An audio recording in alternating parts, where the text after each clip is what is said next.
Alrighty. Finally patch day. Well, it was Tuesday, but you know who's counting. We're doing it now, and that's what matters. I'm really curious to see where this goes, actually, because they really heavily teased the key. I'm really hoping that at some point during these patches, we go back to the first. I would love that. I'm finally playing Viper again for the first time since finishing the story, honestly. I've been playing so much Monk, I probably don't remember how to play the class, but they changed it so it's more simple, which is weird. But oh well. Oh right, that's being EX.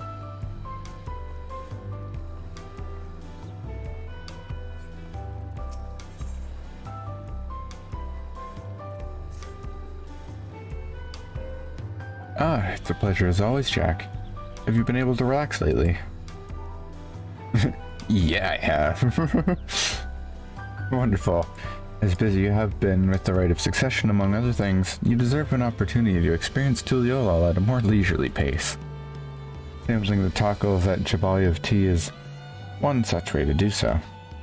They've made the traditional way and laden with fillings, or they're made the traditional way and laden with fillings and are absolutely sublime. If you have an empty stomach, the owner, Brookyifu, will look after you. Are we getting tacos? We're getting tacos already?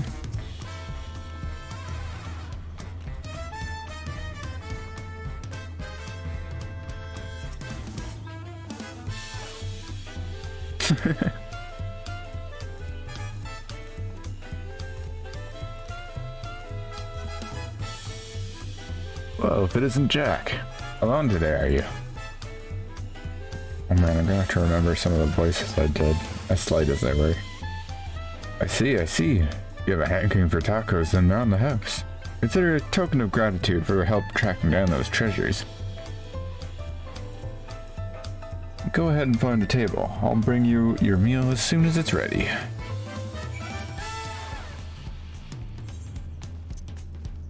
Let's be quiet.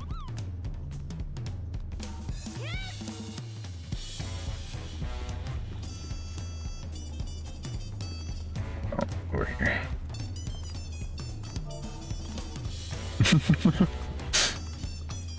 Oh my god, wait. Hold on just a moment.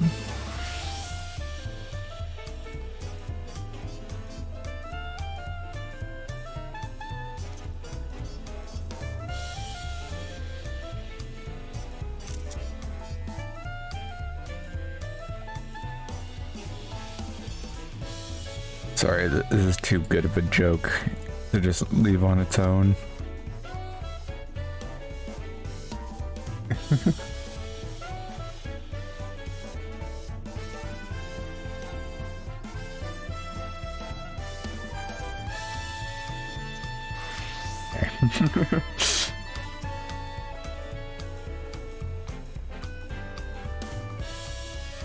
Oh yes. Flour tortillas too? I prefer corn tortillas, but flour tortillas are good. You still love tacos, I hope? You ate so many when you turned 5 you could barely move afterwards. Remember that? What's this?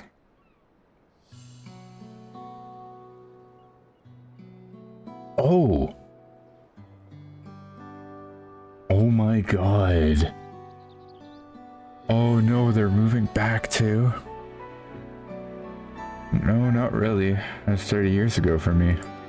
God, that's gotta be so weird. Right, Sorry, it's still strange for me too. Just the other day, you were a little boy clinging to your mother's skirt as you set off for Yasulani. Now you're a man grown with a face full of hair. Even so, I knew you were my son the instant I saw you. We're still family, and you can always rely on me. Relying. It feels like the only thing I'm doing right now. On you and everyone else. Can't even start a fire without assistance at my new job. Back in Alexandria, we had electrope. If I needed fire, all I needed to do was press a button. Everything was at our fingertips. But here I'm helpless, a culinarian who can't even light the stove. The way the others in the kitchen stared at me, gods, I'd never felt so embarrassed. I'm sorry to hear that. I've been told the tales, but it seems life is really different within the dome. My wife and children, I was thinking I'd have them join me once things had settled, but at this rate...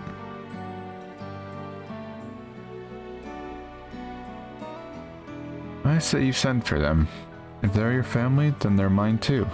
I'll do whatever's necessary to make it work.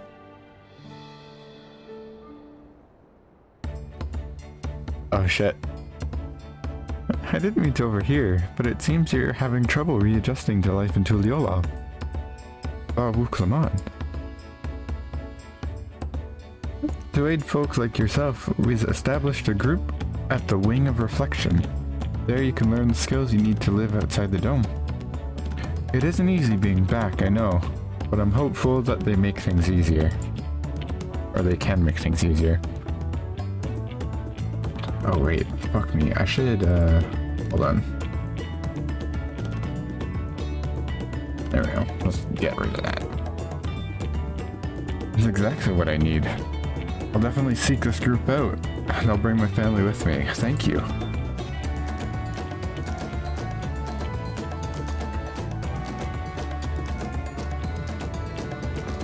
Wow, look who it is. I was supposed to go and find you, Jack. You don't mind the company, I hope? I could use a bite to eat myself.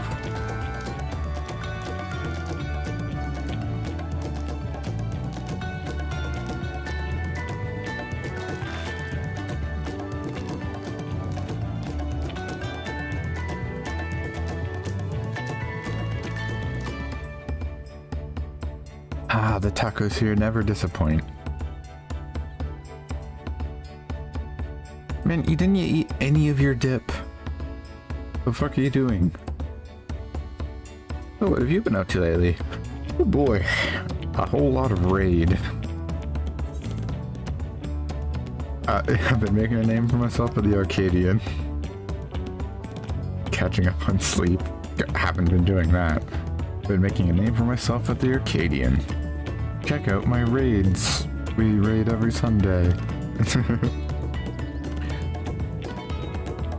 You're fighting in the arena in Alexandria. By facing off against tough opponents, I'd wager you've honed your skills even further. As for myself, I'm being kept busy with duties at the palace, but whenever I find a moment, I like to walk the streets and talk to people. That way, I can better understand the problems they have and share them with Kona to figure out solutions. I was on one such walk just now, and as I mentioned, I was hoping to find you. Kona and I have something... man, what is with this game and just annihilating my ability to read? Kona and I have something we want to discuss with you, as Dawn servants. Oh my god.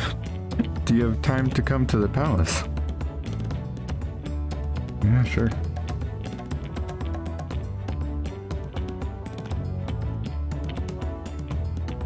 Great, I'll go on ahead. Please come and join us once you've finished here.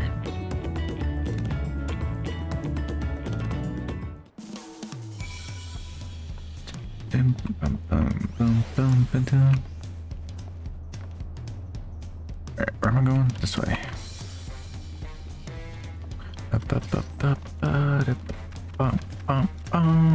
Bum, bum, bum, ba-dum. Bum, bum, bum, bum, bum.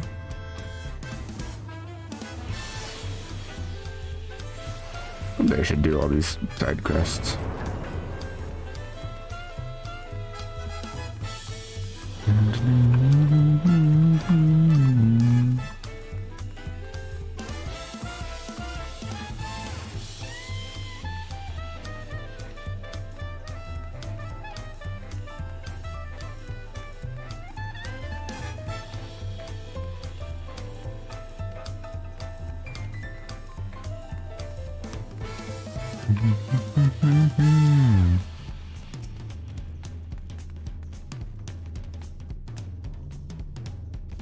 Uh-oh. This is Jack. An honor. It's always an honor. Falcone has stepped away to attend to a pressing matter, but he should join you within before long.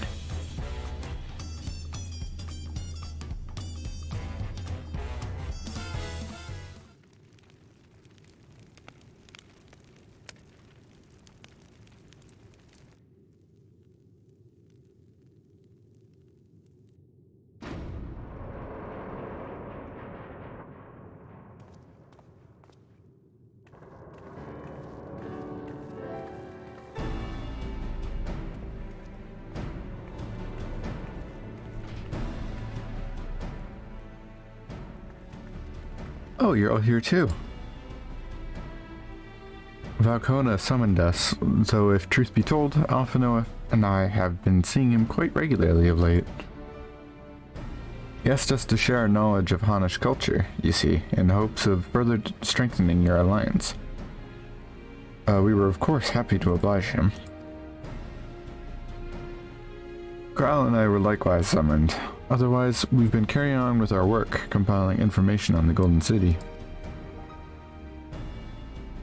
My grandfather embarked on his investigation 20 years ago. With our report, we shall finish what he started.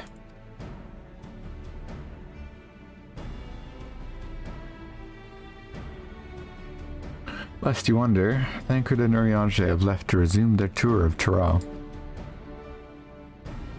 Stola, meanwhile, is back researching cross-rift travel. He was here just a few days ago to get Kona's permission to investigate living memory. By the way, she mentioned wanting to take a look at the key in your keeping at some point. Let us go back to the first, please.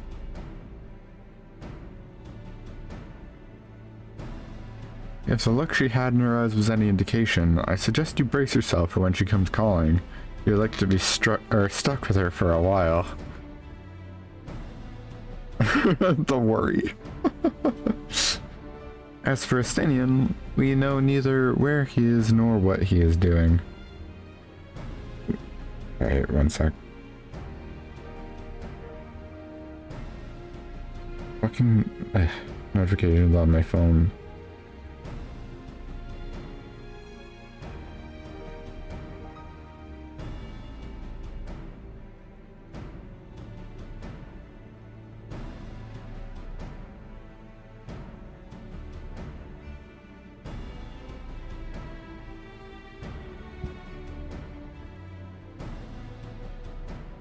As for Estinian, we know neither where he is nor what he is doing. Some things never change.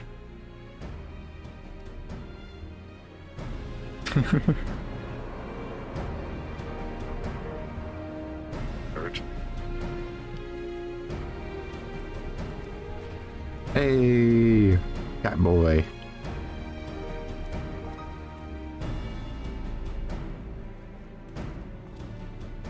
My apologies for the delay. And I have to turn this up a little. Hold on. Right.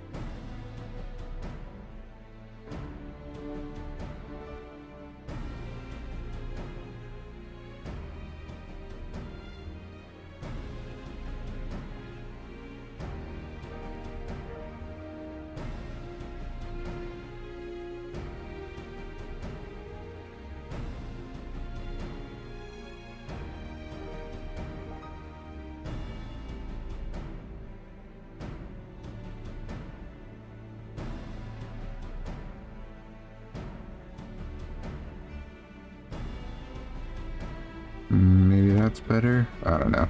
Maybe I need to turn myself down.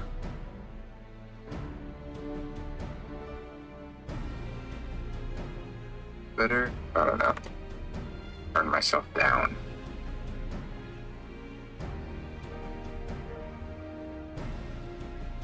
Better? I don't know. Ooh. Oh, maybe it... because I have the actual game volume down so low. One moment. It shouldn't be a spike in audio, but... or maybe it is. Oh my goodness. Sorry. It shouldn't be a spike in audio. Okay. Who am I patching up? I am patching up...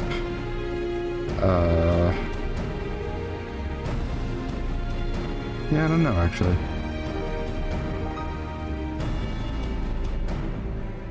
I do know that the game just suddenly got really quiet, and that's weird.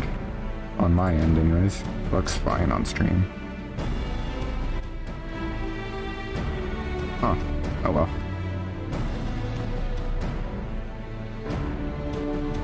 The never-ending quest to have good audio.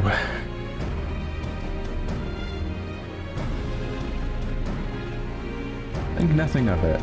We took advantage of the time to catch up. So, what can we do for you? Hopefully present company is enough for whatever it is you need.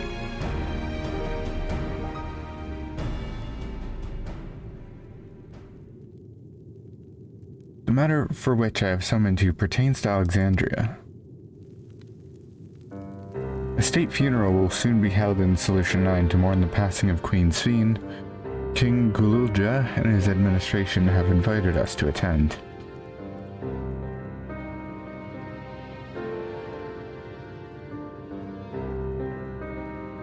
While certain issues remain unresolved between our nations, such as the treatment of Yasulani, I see no reason not to attend.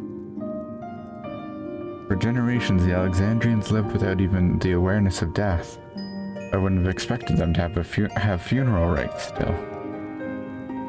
Apparently, the members of Oblivion unearthed records of ceremonies that were conducted in the Alexandria of old. It was they who put forth the proposal that the Queen be thus honored. Leave it to that lot to think of such things. The people of Alexandria no longer forget the departed. They're being confronted with the idea of death for the first time. I suspect our friends wanted to do something for them. Though Sveen was but a simulacrum, she was nonetheless a pillar for her people. The pain of her passing must run deep.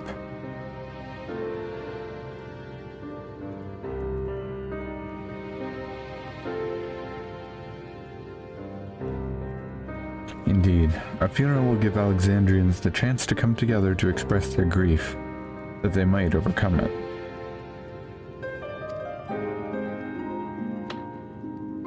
I wasn't sure at first, but I've decided to go, not only to be there for Gululja, but to put this chapter behind us.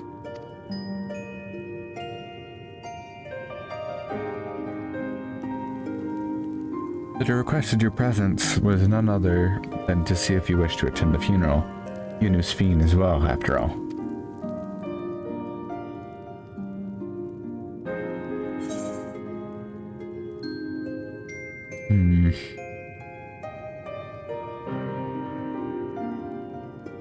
Yeah, because it would be really awkward, because we basically killed her.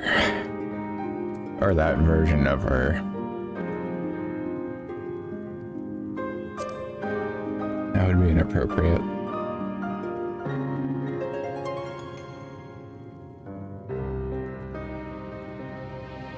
Because of your role in her demise, I take it. But we had no choice. We had to stop her from killing countless innocents. I won't force you to attend the funeral if it makes you uncomfortable. But while I represent Tturuhhetso in an official capacity, I'd like it if you could be there to watch over everything.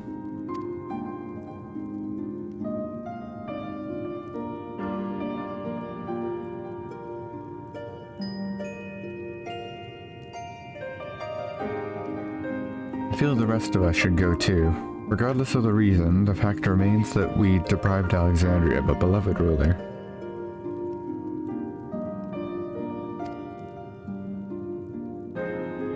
It's only right that we remember who Sphene was, to her people and to others. So let us stand with you. And it's decided. Let's head to Solution 9 and look for Galulja in the back room.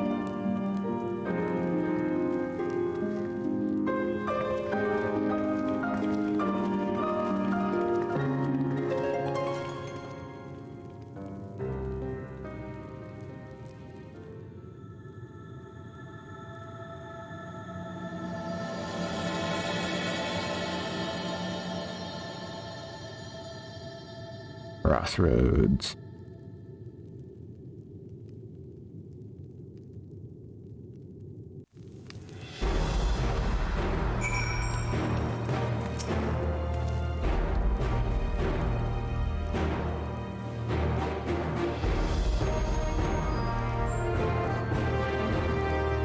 I'm finally looking to installing new thrones.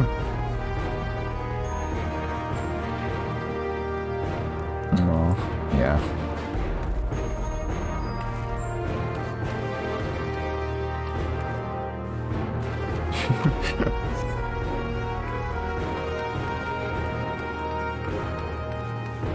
This room's much bigger than I remembered. Like, damn.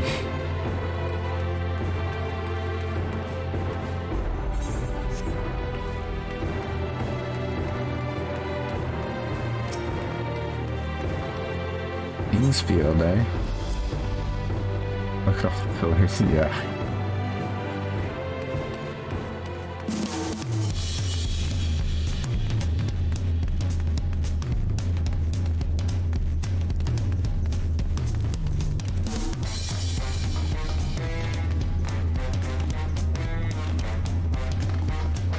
Oh yeah, weren't you playing through like the original Kingsfield too?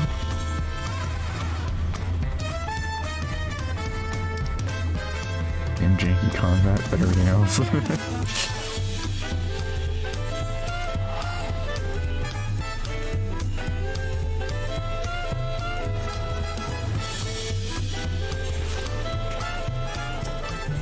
the first two, yeah.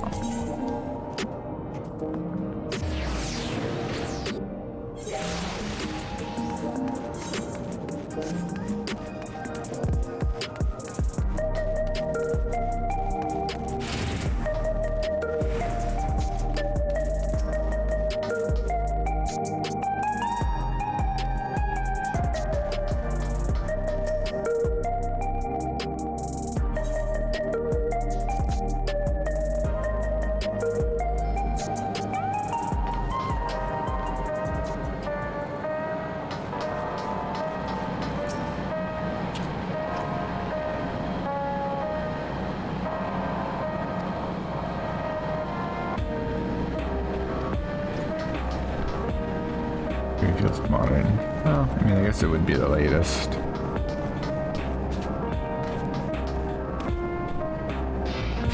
Buddy. Poor guy.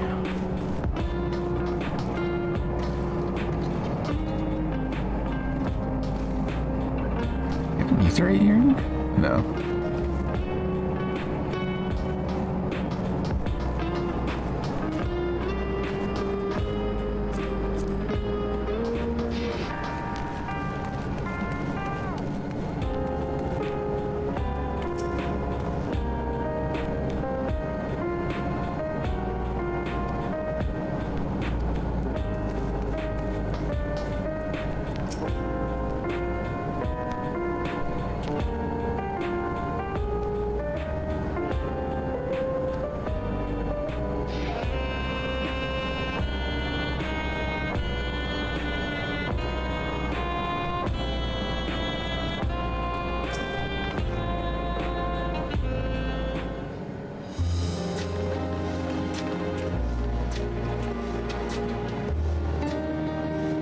Ah, you came for the funeral. Of course. I'm the only one who will officially take part, though. The others will watch over the proceedings. How have you been? Been a while since my last visit.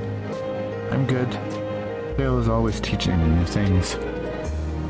Recently, I've learned about the Everkeep systems and the mechanical soldiers. It's knowledge I'll need to use my authority properly. Studious as always, I see. By way of a treat, I brought you gâteau au chocolat. It's a kind of cake. I think you like it. Thank you, Lunipyati, and thank you for coming. I've never been to a funeral before, but I feel less nervous having you here. Out of curiosity, what's the custom in Alexandria? In our world, it's common to offer flowers to the departed. It's much the same here according to the records. Flowers will be distributed to all attendees.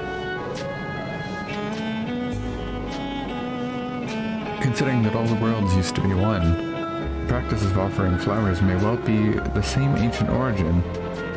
Fascinating, wouldn't you say? Neon funeral.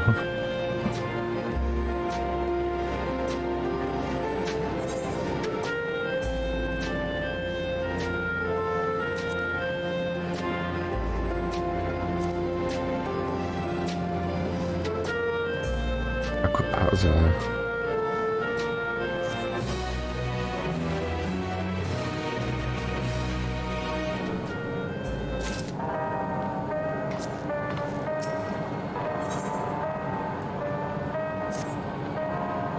The flowers are being handed out at Praxis Park. I'm thinking of heading over there now. We'll join you. There's a man I would like to speak with, Gosan. It was apparently Sphne's aide, and the one who sent us the invitation. Come on, let's go.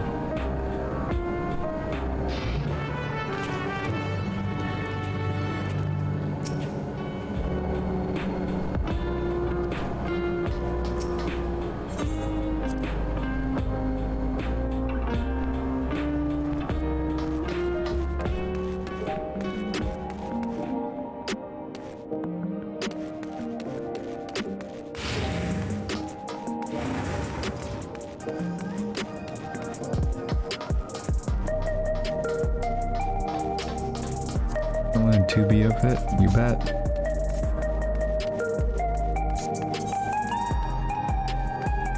Oh, that's way up there.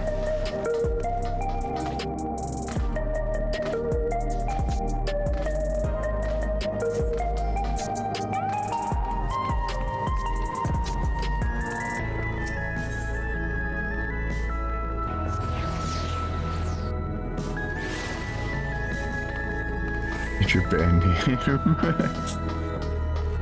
Neon Funeral is a pretty dope name for a band.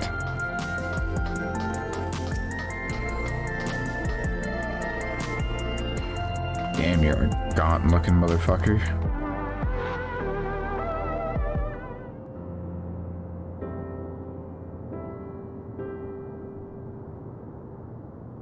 Man, I'm surprised there haven't been any voiced cutscenes yet.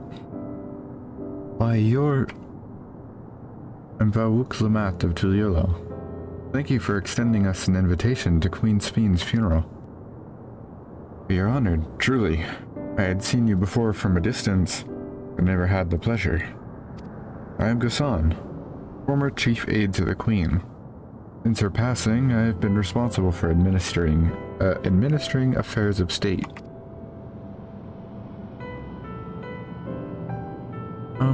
Can we get our flowers here? Yes, Your Majesty. The flowers are being handed out at the corner, or at the counter yonder, alongside the regulators. What? We need to wear regulators for the funeral?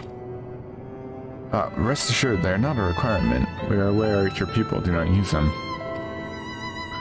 You see, people in Alexandria of old wore tokens of mourning upon their persons when attending funerals. As such tokens were black, it was suggested that we might wear regulators painted the same color. We've yet to produce enough for everyone, but we're distributing them as we are able. I see.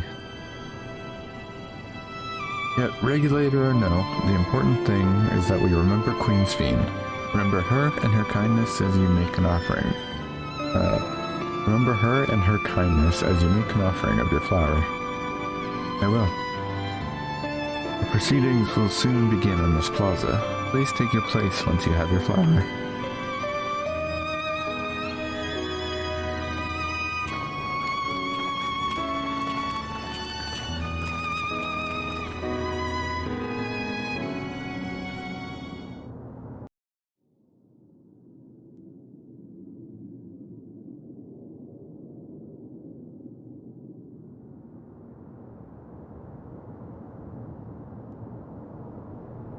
Oh wow.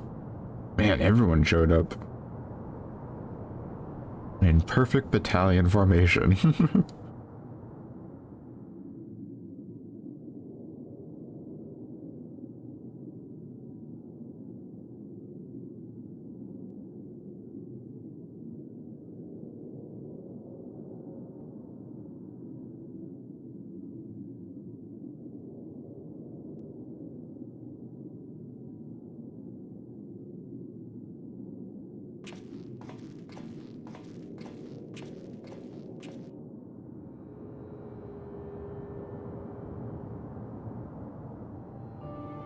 Although we are gathered here for the same reason, we hail from different lands. Some were born and raised in the Alexandria of old, while others came to us from Tturuhhetso. It was from this union of diverse peoples that a new Alexandria was born. The only home that our younger generation knows. How did we overcome the barriers between us? What moved us to join hands in common purpose beneath crackling skies?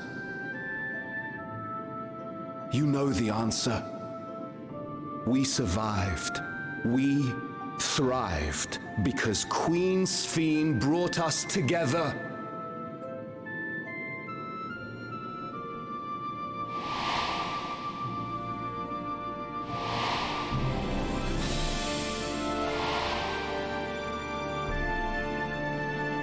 Inspired and encouraged by her boundless kindness, we strove to be better, for ourselves as well as those around us.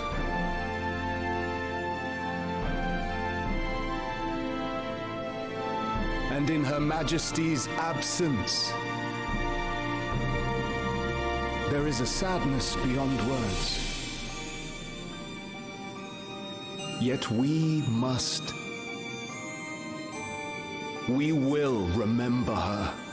Remember all the good that she has done for us. So let us pray, as the people of the Old Kingdom once did, for the peaceful repose of the departed. And let us keep our beloved Queen forever in our hearts, that her memory might guide us unto the morrow.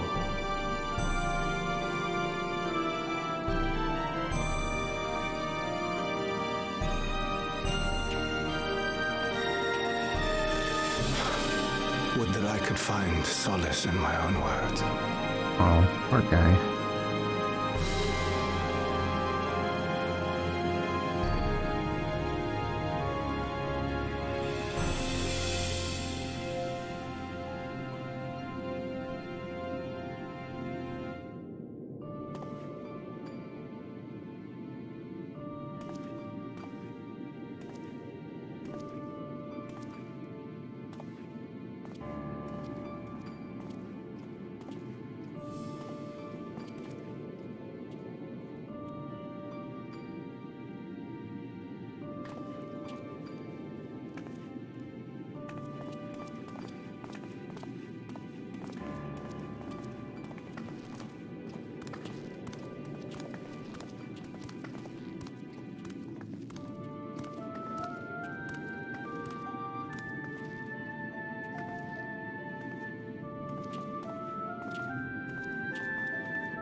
Song's really emotional. Was Queen Sphene taken to the cloud?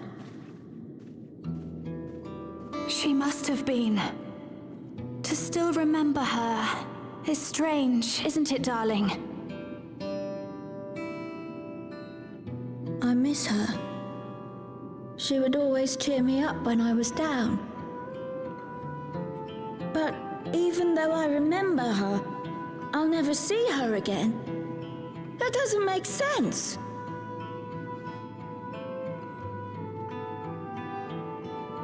It seems that's what it means to die, I'm afraid.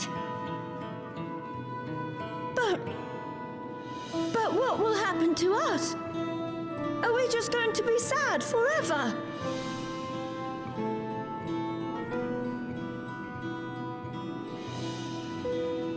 What will happen indeed? Everything that we have, we owe to Queen Sphene. How are we to go on without her? I still remember Her Majesty so clearly. If only I didn't, I might feel better about the future of our realm. Oops, we accidentally introduced depression. We should also consider moving to Tturuhhetso. The journey won't be easy, but it'd be better than staying here in uncertainty.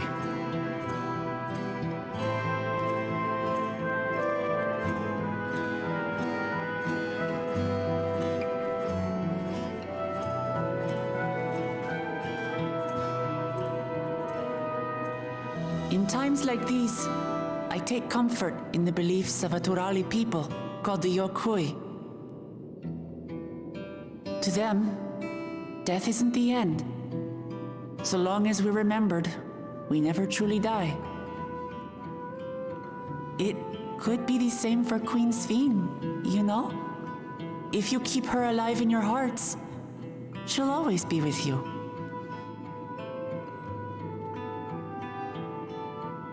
But we still won't be able to see her, right? I don't want to think about that. I wish I could just forget instead of having to feel like this.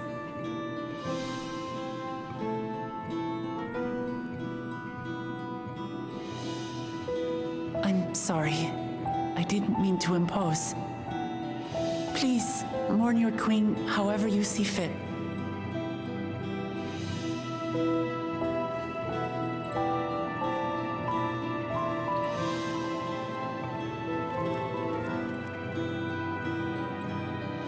As expected, they struggle to come to terms with their loss. I hope they can find a way to move forward.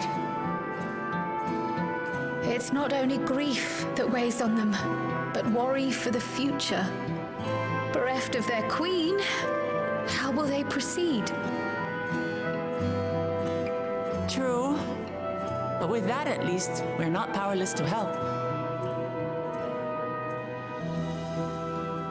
What is it, Guloja? I was wondering, is it better to remember or forget someone when they're dead? That's an interesting question, actually. I remember my father, and every time I think of him, it hurts. It's the same with Queen Sphene. Knowing that she's gone makes me feel sad. But it's different with my mother. I never knew her, so I don't feel as bad.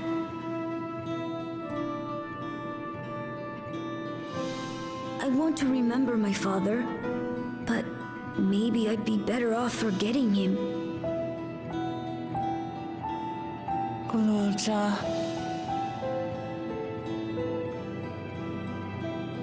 Why don't we continue this somewhere else?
Hey, Galuja.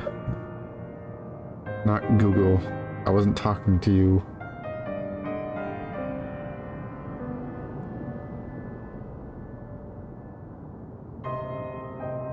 Fucking robot.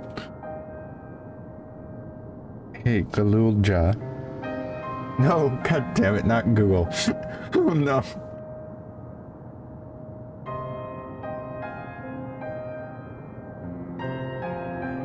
I'm just not gonna say those first two words. Do you really know nothing about your mother? Gabagool. Shale searched the system for information on residents, but the only Mamulja she found listed were my father and me. Even if she died and was erased from people's memories, she should have been there, but she wasn't. Well, that you're here means she was here too, inside the dome. There can't be any other way about it.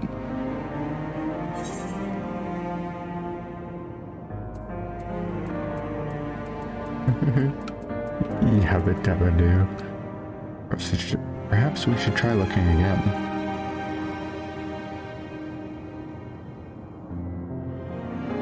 Maybe it's hard to explain. I'm not sad, but it feels like I'm missing something. Even if it makes me feel sad, I want to know my mother. I see. Well, if that's what you want.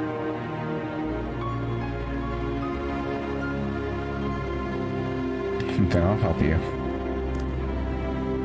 I'd like to help as well. And I believe I speak for the others too.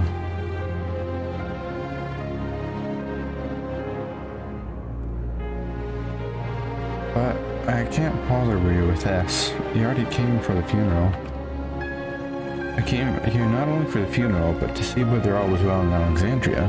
We're not about to leave just yet. Besides, in seeking to learn about your mother, we're bound to learn about your father as well.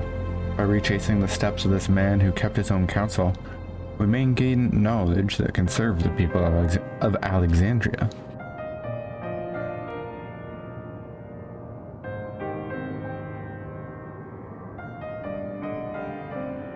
Alright. Thank you, everyone.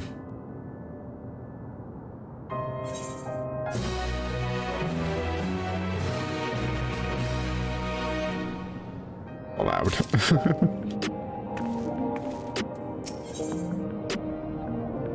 Ooh, is it time for the dungeon already? Assuming neither memories nor records of Galulja's mother remain, we must cast as wide a net as possible. I suggest we split into groups.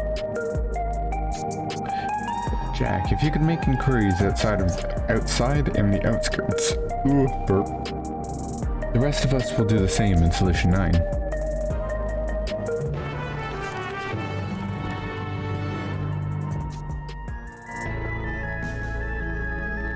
And...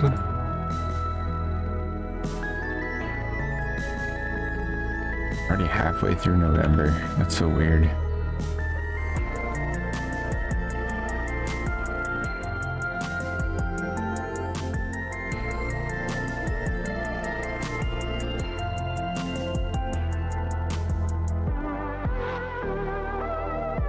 Sorry.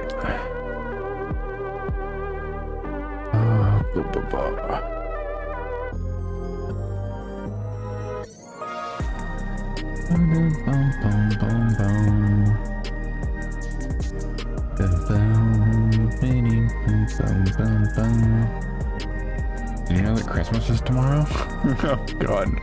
Sure fucking feels like it, don't it? My sister is already putting up Christmas decorations.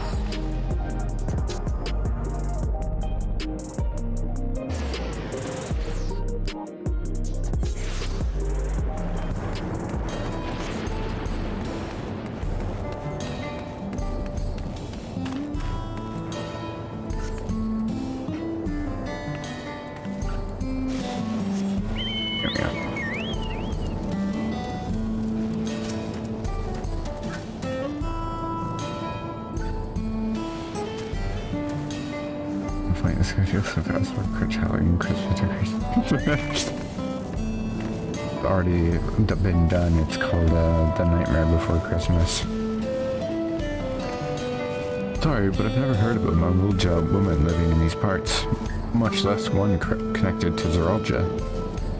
You might have better luck talking to the people over at Tturuhhetso settlement to the north of Everkeep in a place called Yuweyawata. Oh boy. Words. Yuweyawata? The resilient son won their loyalty when he saved them from some crisis or another, or so the story goes. If I remember correctly, their chief's name was Kanilokka.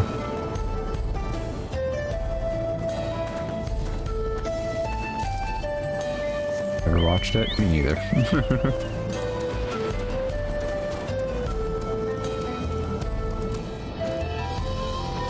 Alright, I can fly.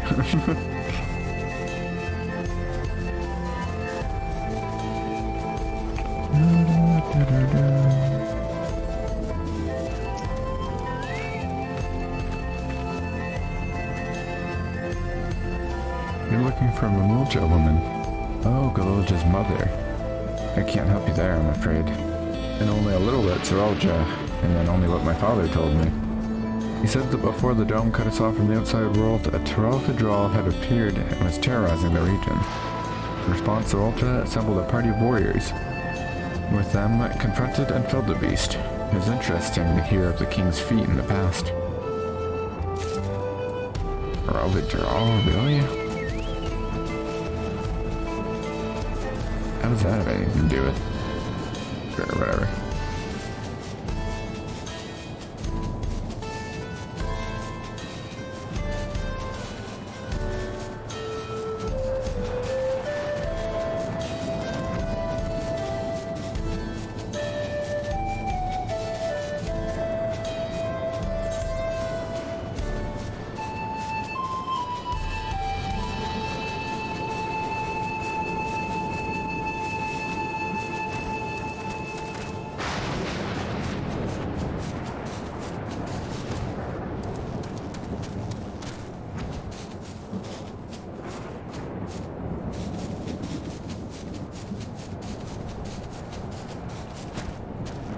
Where is this last person?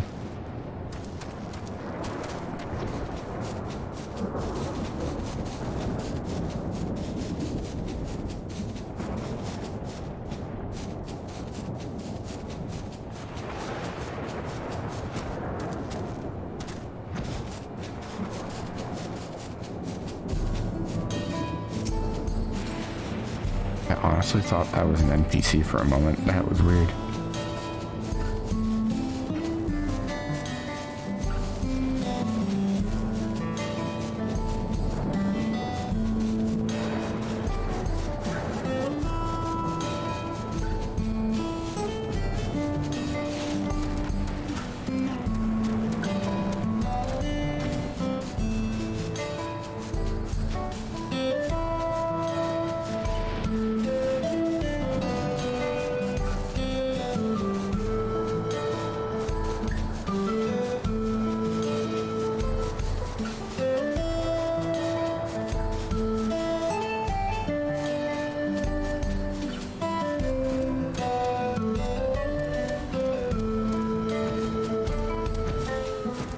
can't find them looking at them from above, so you'd imagine they would be like inside a building. But you can't go in any of these buildings.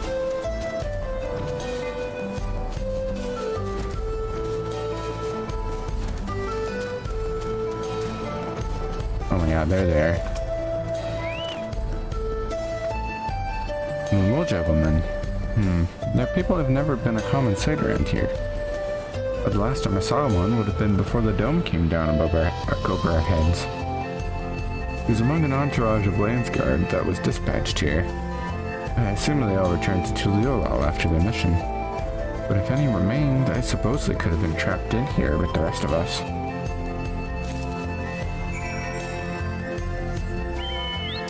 Back to the back room.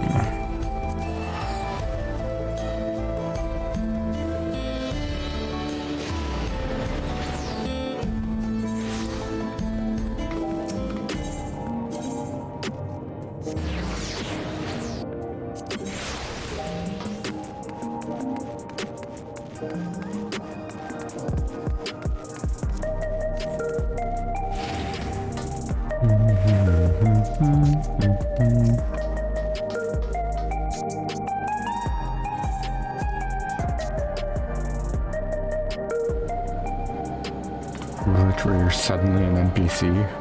Called real life, my friend. Eloja has told me all. We've previously tried to track down records of his mother, but came up empty-handed. With everyone's help, hopefully we can get somewhere this time.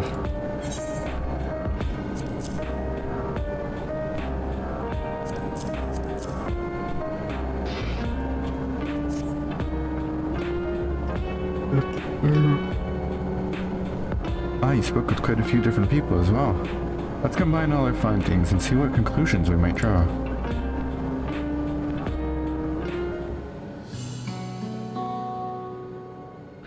The Uzuralja brought a retinue of Landsguard to Yasalani, among whom was a female Mamulja. His mission was to rid the region of a Tturuhhetso, and I believe it is safe to say that was the crisis in... Boy, these names. Ooh, they're gonna be on the end of me. Yuweyawata, yeah. He resolved. If some of his troops stuck around for a time, perhaps to assist the villagers with recovery efforts, then they could have indeed gotten trapped in the dome. We also heard stories about the settlement in Yuweyawata. People lived there until nearly a decade ago, and Uzuralja made regular visits. If you required secrecy, location location home to his most loyal followers would be ideal. And if this Mamulja woman had remained there, they would have had occasion to come in contact.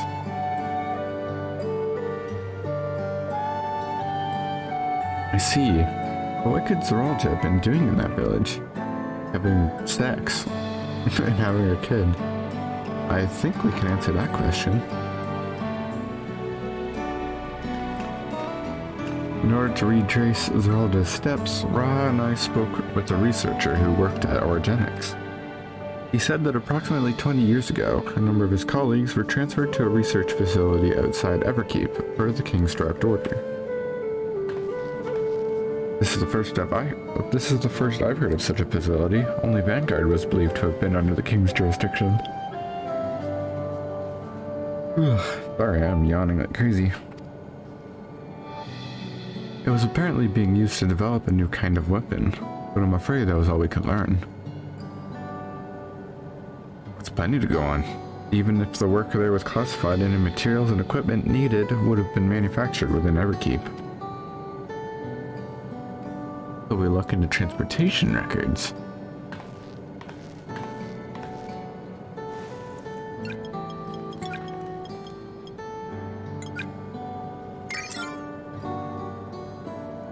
There it is. The routes are full of detours and attempts at obfuscation, but large deliveries were being made to Yuweyawata Far too large for a mere village. There hasn't been any activity for years, though. Likely the facility has been decommissioned. Do you think that's where my mother was? Can't say for certain just yet, but I reckon there's a good chance. This is amazing. Even though no one remembers her, you managed to figure all this out. Each piece of the puzzle may reveal a little on its own, but when we put several together, a picture begins to form. And even should memories fade, footprints remain to mark the path of those who walked before. A lesson I learned in another life. Aw, so cute. So we'll be investigating the secret facility in Yuweyawata then. And this time I want you to come along, Gulja.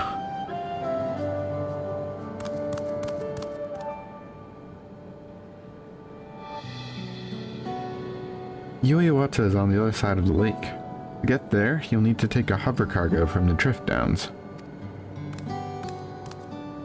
Alright, thank you, Shell.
So the hover cargo will take us across the lake. I've never been over there before. It's still inside the dome, so I don't expect it'll be too different from here. We'll likely encounter dangerous beasts, but the rest of us will go first. You follow when it's safe to do so, alright? Alright, be careful everyone. Yuweyawata Field Station.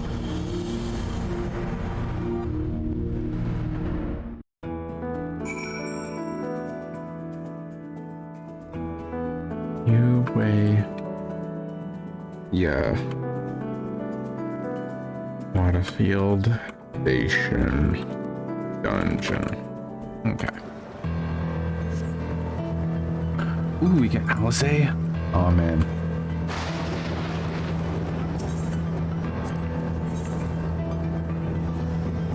I stand ever ready. I want Graha as my tank. Let's give it our all. Look at the full sibling squad.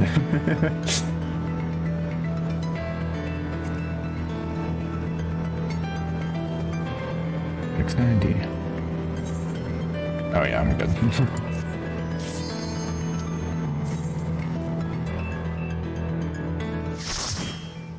Hopefully the music's good.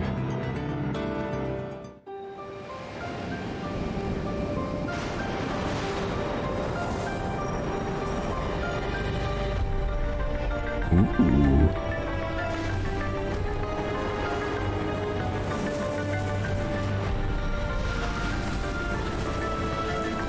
Oh my god, these monsters.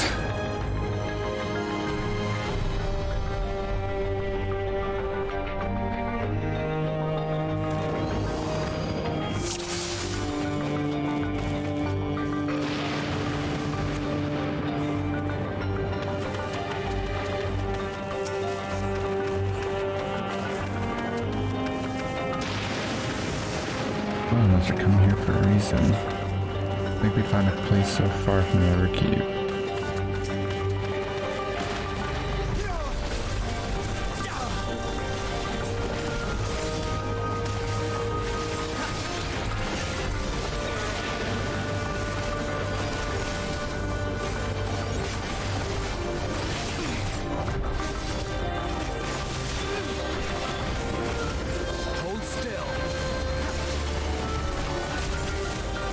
Class feels so slow compared to Monk.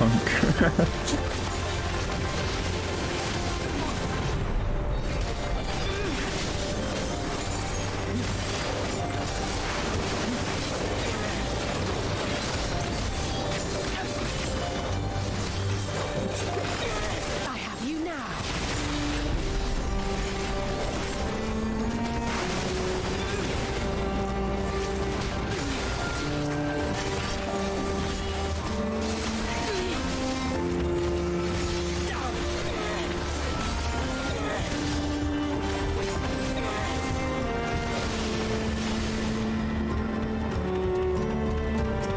Oh my god, these little bat designs are adorable.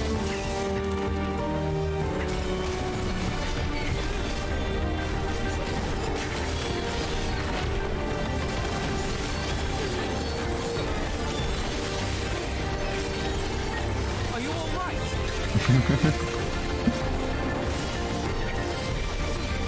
Okay, yeah, this music's pretty good actually. Hot damn.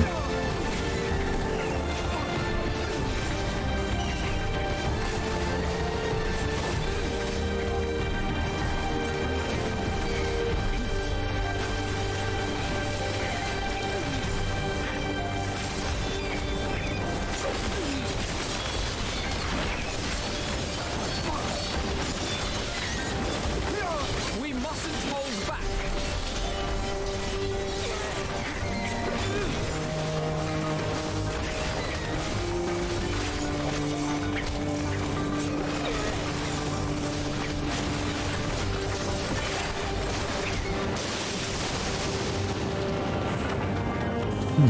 Oh my. Ult can strike anywhere, stuff like that. Oh, please tell me we have to like dodge lightning. That'd be super fun actually.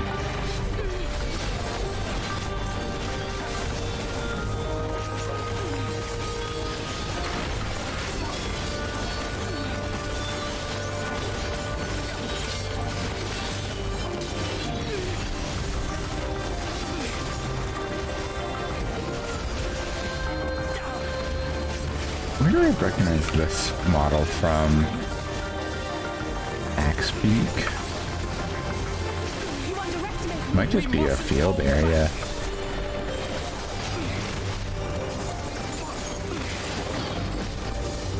Not feeling like making a pseudoscience statement? What pseudoscience statement?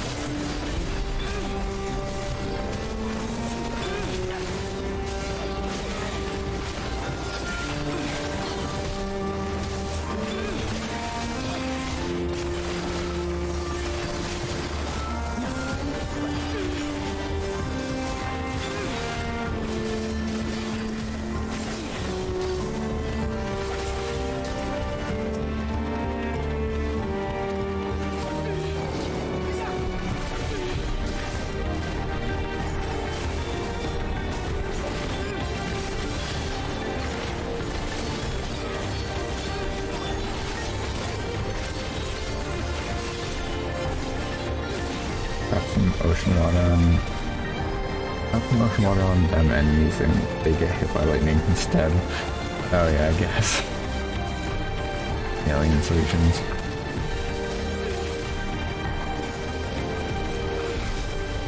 Hold still.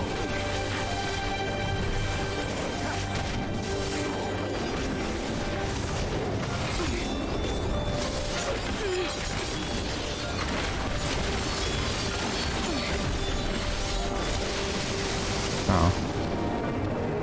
Didn't get to finish. First boss. Oh my god, that is ugly. Wait!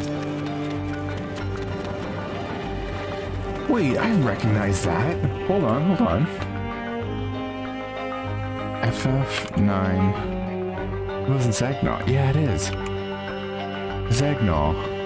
Yeah, it's just like a standard enemy type from Final Fantasy 9.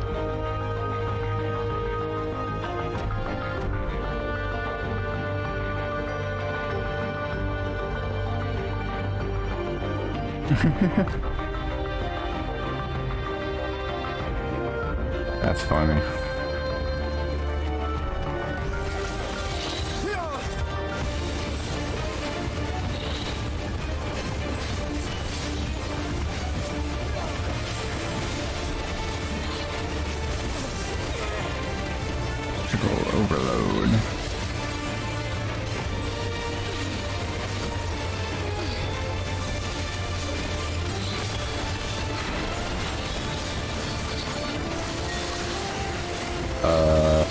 Saber toss? Oh my goodness.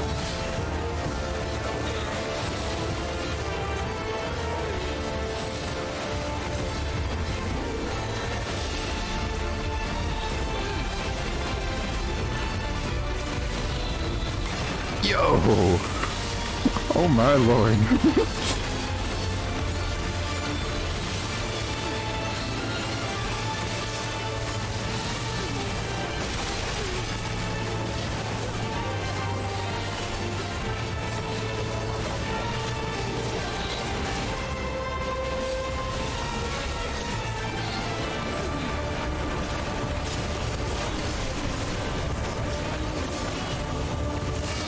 Emerges from the ground. Oh.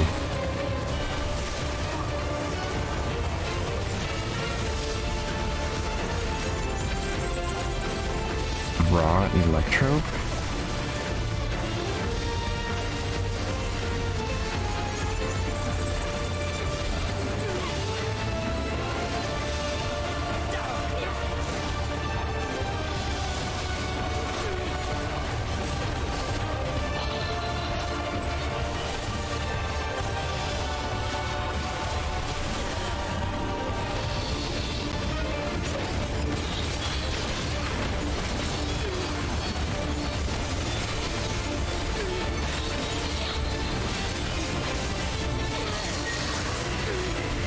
Another caber toss.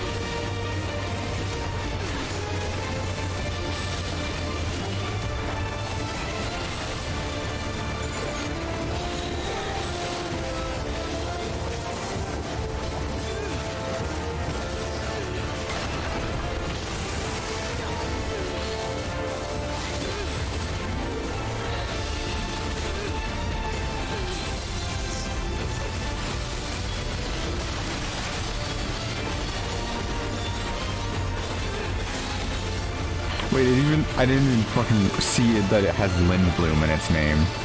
My god.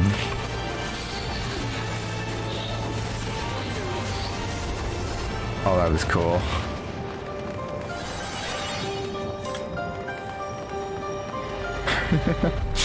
Oh, that's fun. Materia? Not even gear? What the fuck? So the facility is still here. Oh, yeah. Just built into the mountain. No wonder it was easy to hide.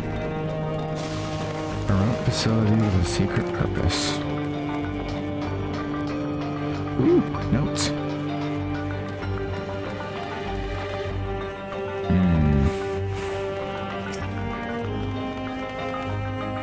While His Majesty Zeralja is not the first to conceive of transferring a beast's soul into a person's body, safety and ethical concerns have ensured that no earnest attempts have been made yet to date.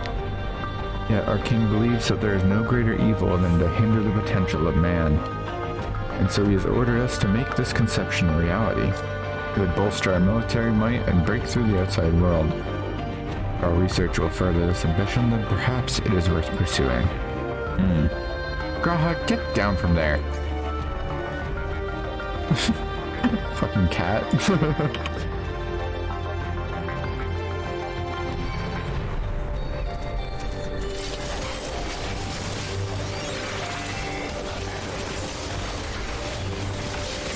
Hold still.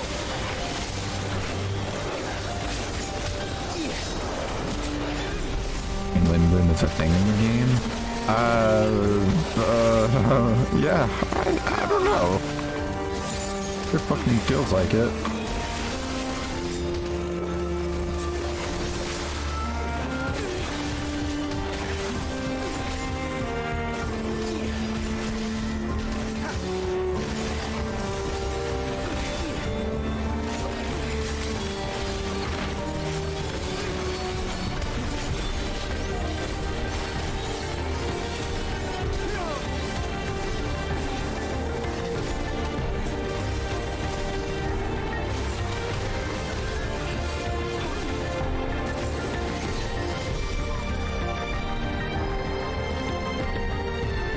More notes.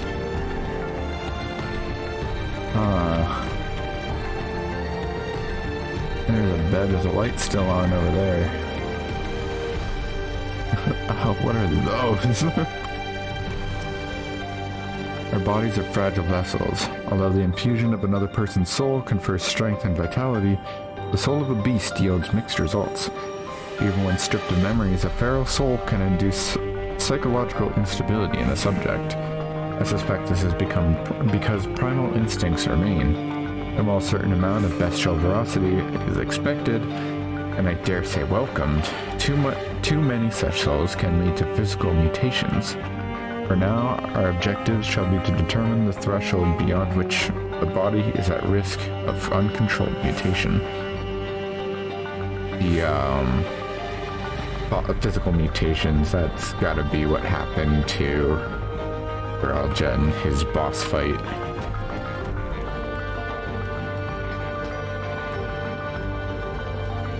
Oh.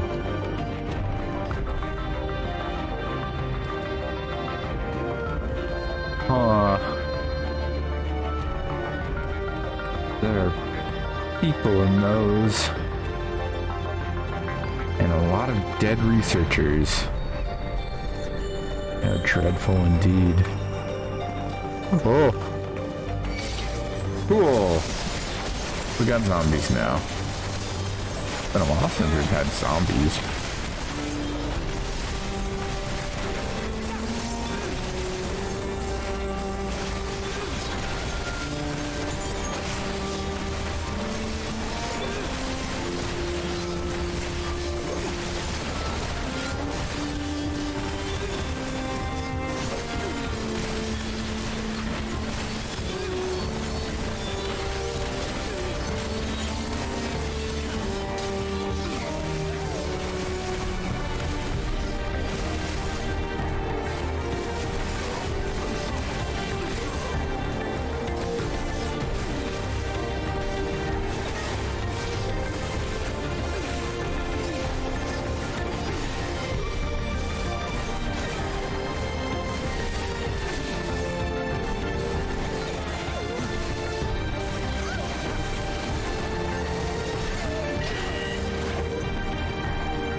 Blood trail.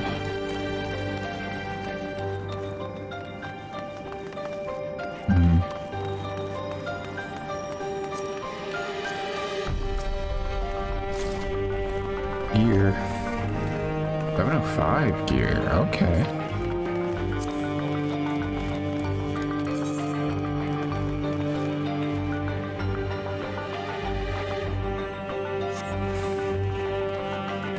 Oh, not in here. Okay. More notes. Never mind. Ads. Oh, what the fuck?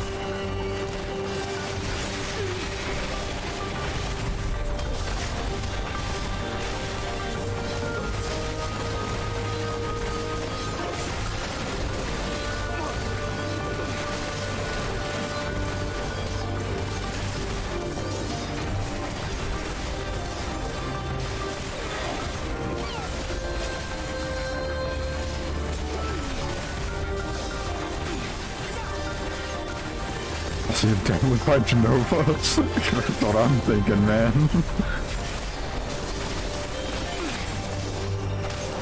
You underestimate me.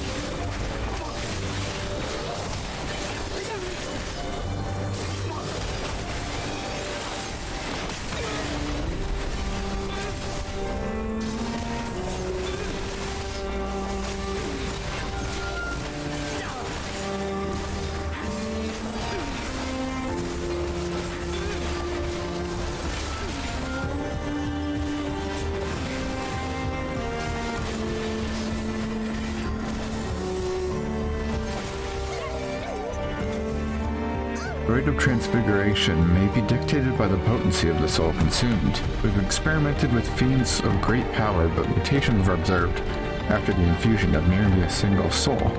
No better was this phenomenon illustrated than with poor Atticus. His body was altered irreparably, and he lost all capacity for rational thought. While the primary objective of this research was to utilize the soul of a Tturuhhetso, I struggled to see a path forward. An alternative approach must be considered. Atticus. That was the name of a boss, right? Or no, was Atticus the S rank? Hold on. I think it was the S rank, right? Atticus the primogenitor. Yeah, it is.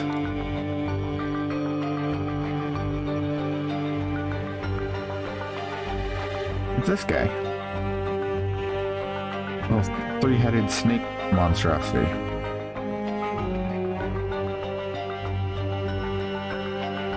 A research note like this in Resident Evil? Really?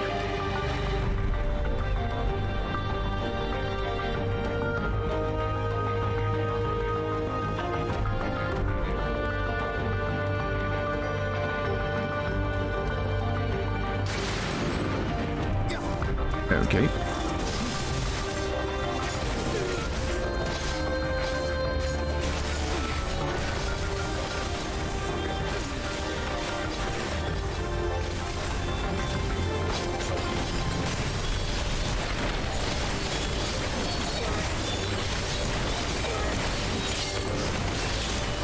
You underestimate me!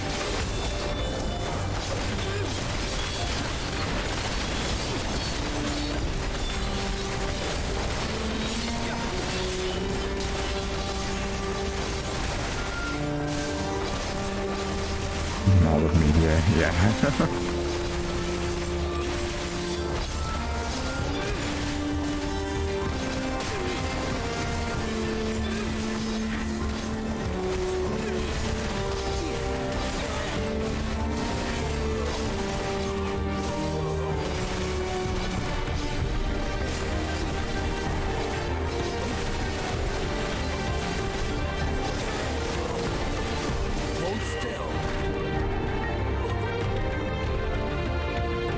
What is that? Oh, it's using Forgal's model. If the source of our failures thus far has been the inability of our bodies to contain feral souls, what if we were to reverse the process? By purging a beast of its memories and infusing it with a man's soul, one still possessed of its own memories, we stand to gain absolute control over a vessel of great power.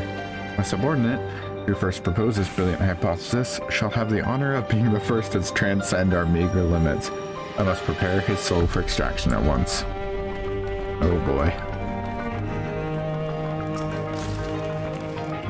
What makes sense now? Oh, that's a cute necklace. Umbrella Corporation is Shinrops.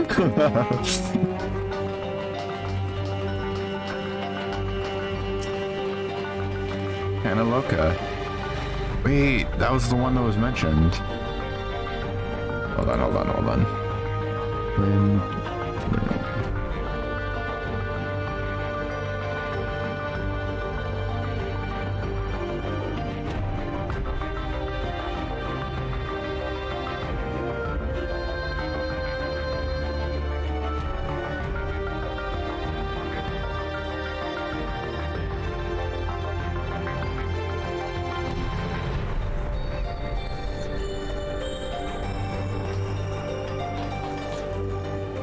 We won't be passing through without a fight.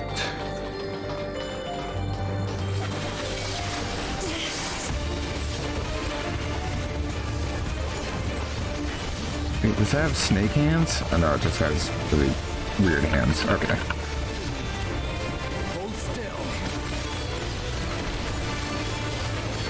Free spirits.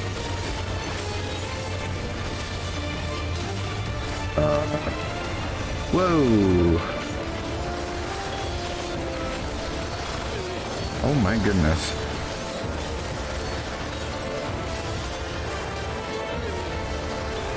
Wow. Casters are gonna be shitting themselves again.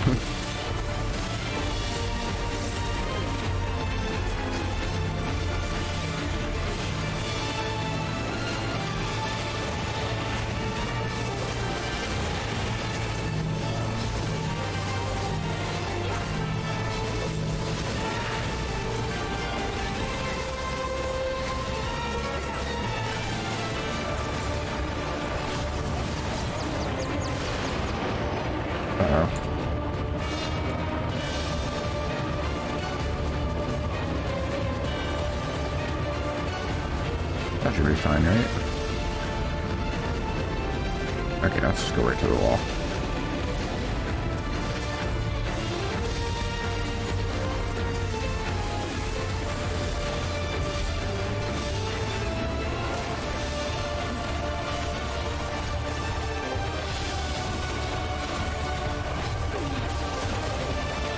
Free spirits again.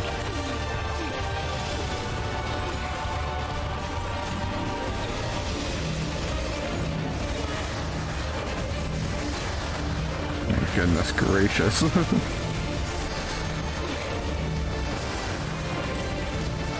Oh my god, I was safe there. That's hilarious.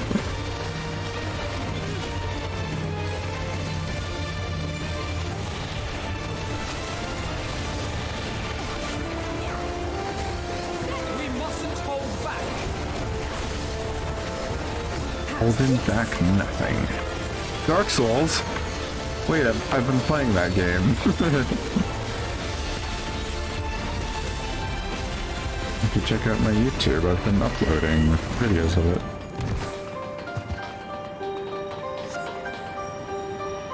Ugh. Poor bastard. Ooh, right. It's not just accessories, it's also armor. Not dyeable though. Oh right. Oh man, I remember this armor looking really good, but the fact that it's not dyeable has me really annoyed. Because the tank set looked really, really good. Oh yeah, what were these guys saying? What the fuck? Oh my god. Hold on.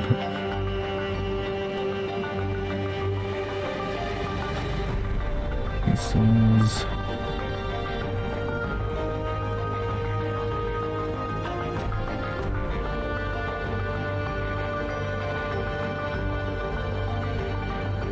Why not serve a greater purpose to King Azal's purpose?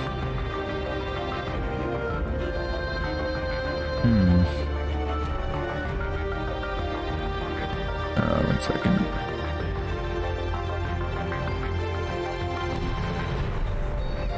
Okay.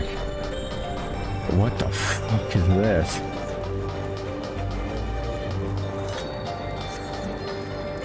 Yo.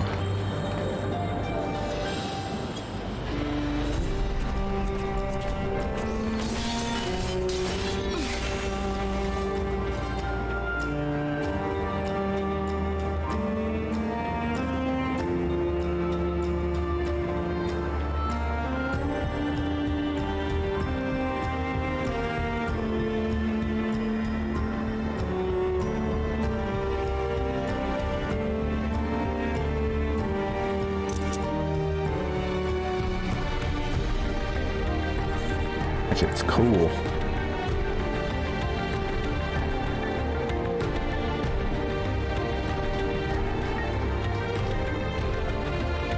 He's gonna take over from Soft Poop Wasteland.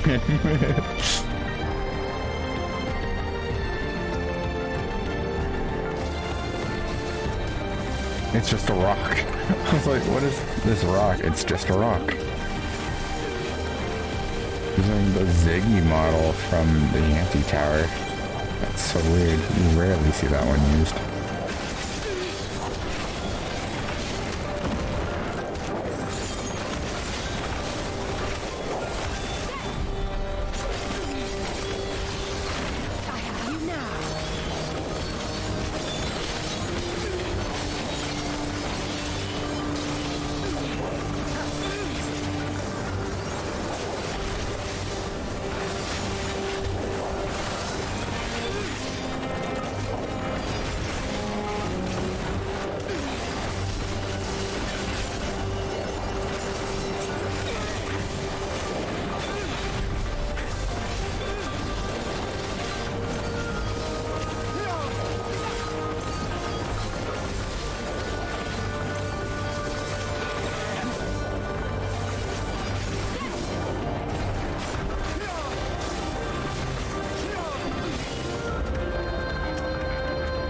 Oh, it's the salt sprites. I like this model.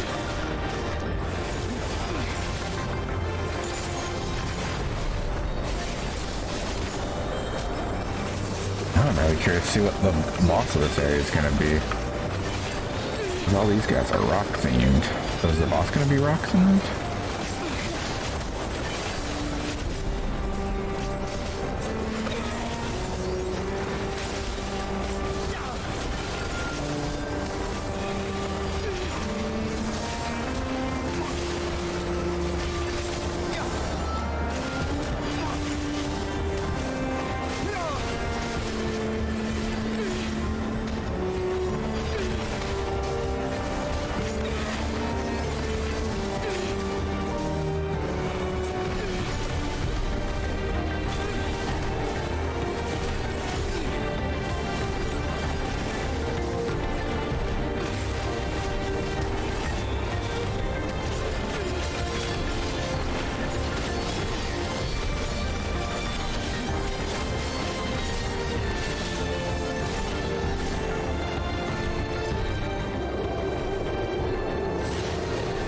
Whoa. Hot damn. What was that roar? Did it come from inside the storm? All the more reason to deal with it here and now.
Punched in the face.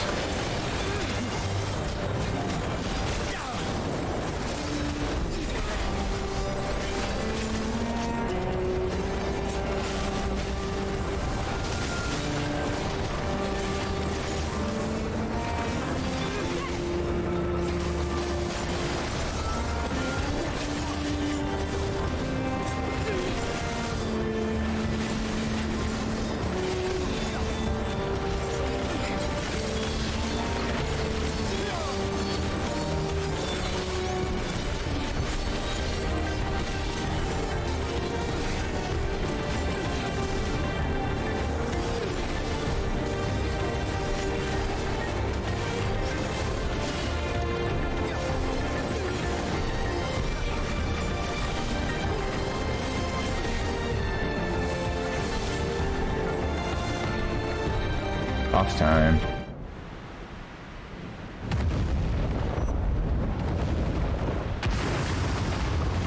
It's a bunny? It looks like a little rabbit. Oh my god, it is. It is a very aggressive rabbit. Lunipyati. Oh, it's a Tturuhhetso. It's using the carbuncles model from XII.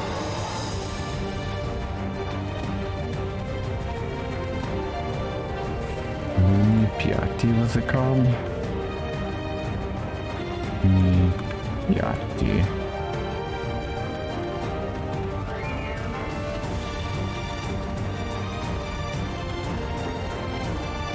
There's a thing that's sealed away all the time. Oh yeah. Man, it is just in a fucking crater, huh? Got the whole hand grenade.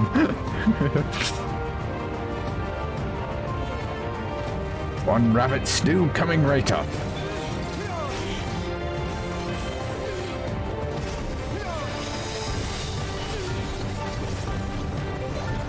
Raging Claw. Okay. Yeah, it is just Carbuncle.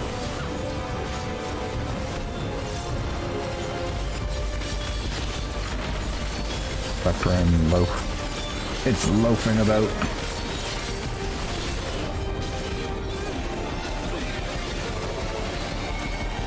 Ooh. Good old 2-1.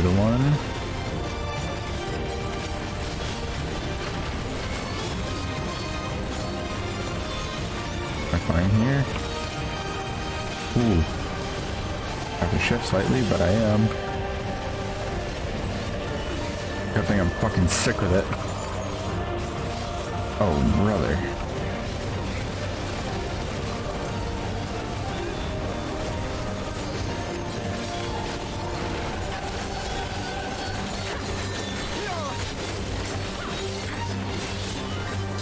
They're hopping. Oh my god.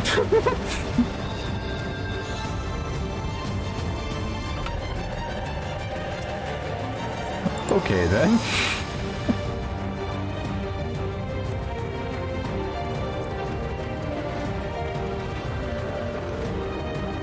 Well then.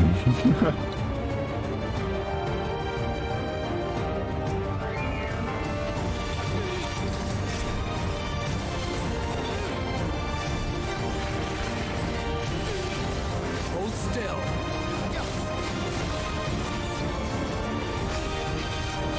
We mustn't hold back.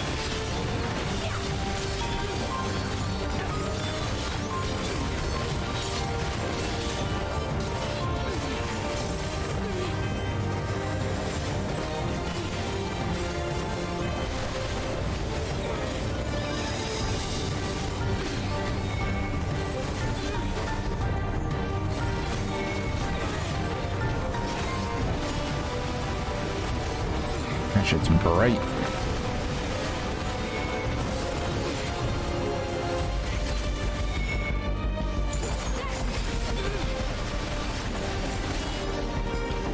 Oops.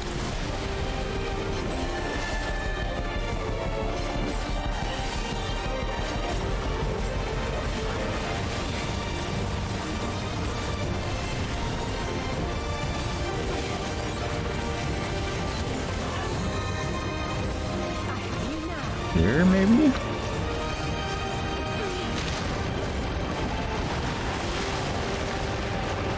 Okay.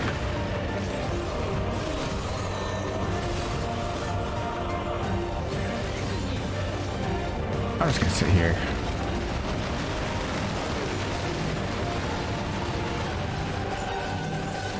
No, Alvaro! Oh my god.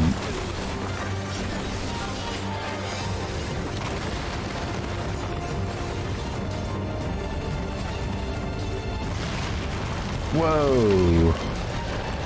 What the hell?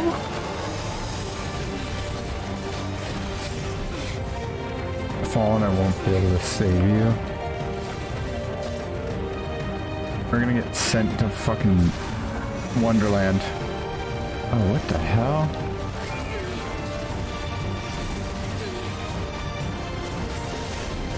I feel like I'm just saying that a lot. What the hell? Oh, Claw.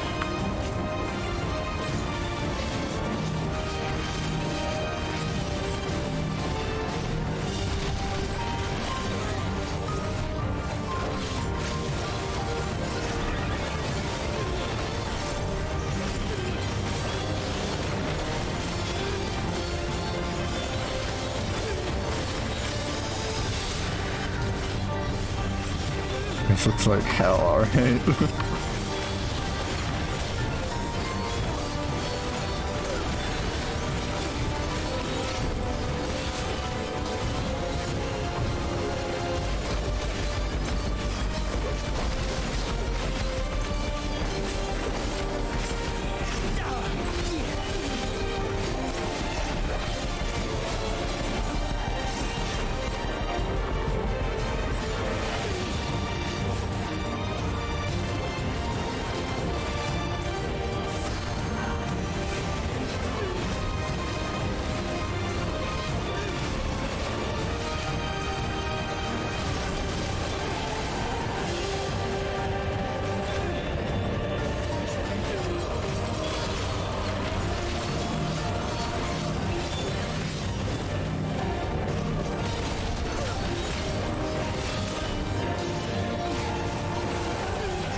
Oh god, oh god.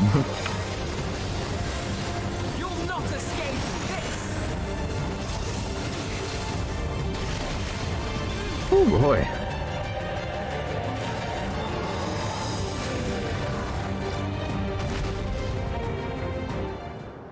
Oh, Satan 666, Jesus.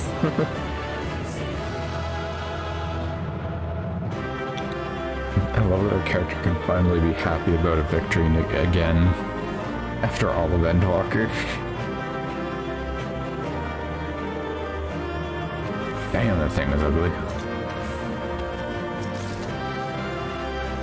Skirt and pants.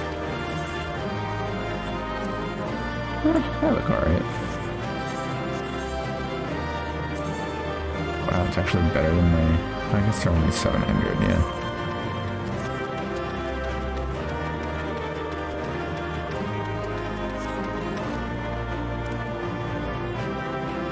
Still breathing. It's still breathing?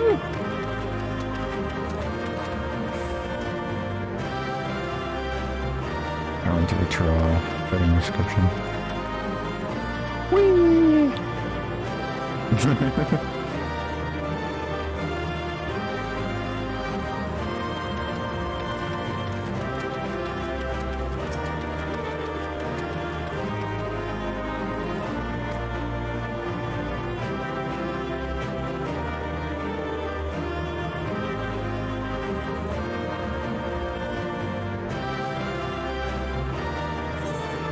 Oh boy.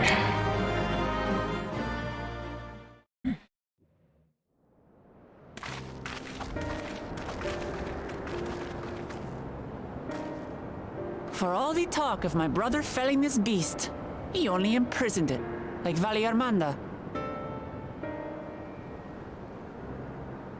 From what I could tell, they sought to transfer people's souls and memories into bestial vessels at that facility.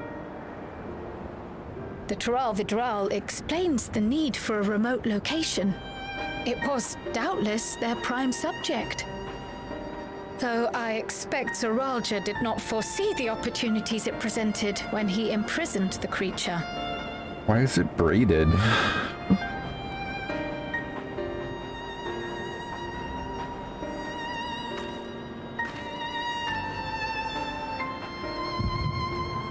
Ooh, we're getting an echo from it. Okay.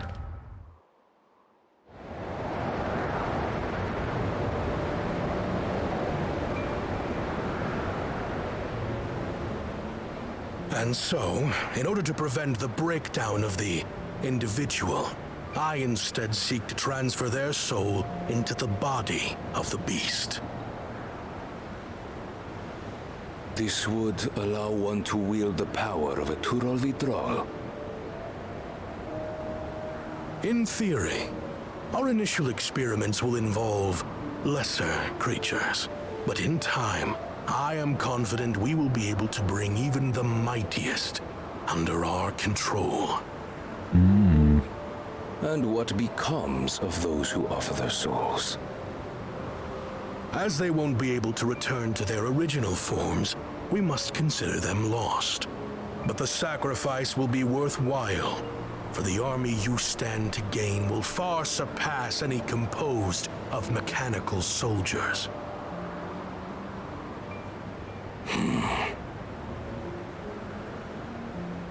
Very well.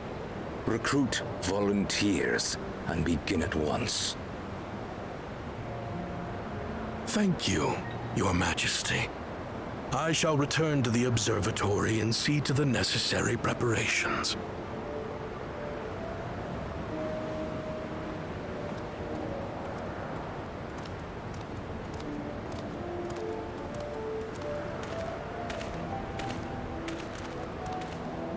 Oh, is this the wife?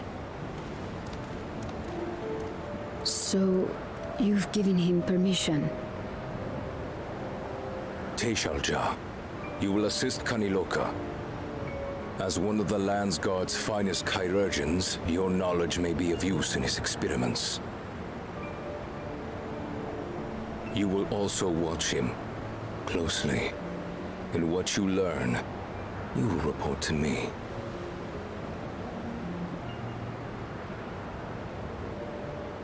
You object to his project? Or are you incapable of performing this duty? No, Your Majesty. Whether we shelter within the dome or expand beyond it, we require great power. But with no one to rely upon, we must take that power for ourselves, even if the means are questionable. I will do as you command. But if Kanilokka's work bears fruit, I wish to beg a boon.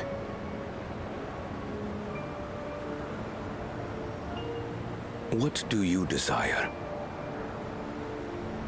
Something that I had accepted I would never have in Tturuhhetso. Sex. That I believed would forever be beyond me. That it was foolish to covet. But here and now, it is close. So very, very close.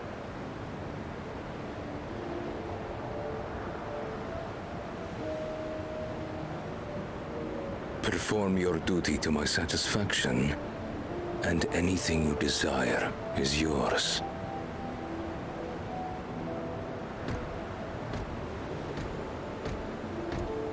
That which I seek does not lie within this dome.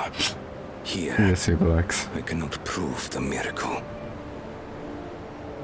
But if what you seek is at hand, then you may claim it, for it has no value to me.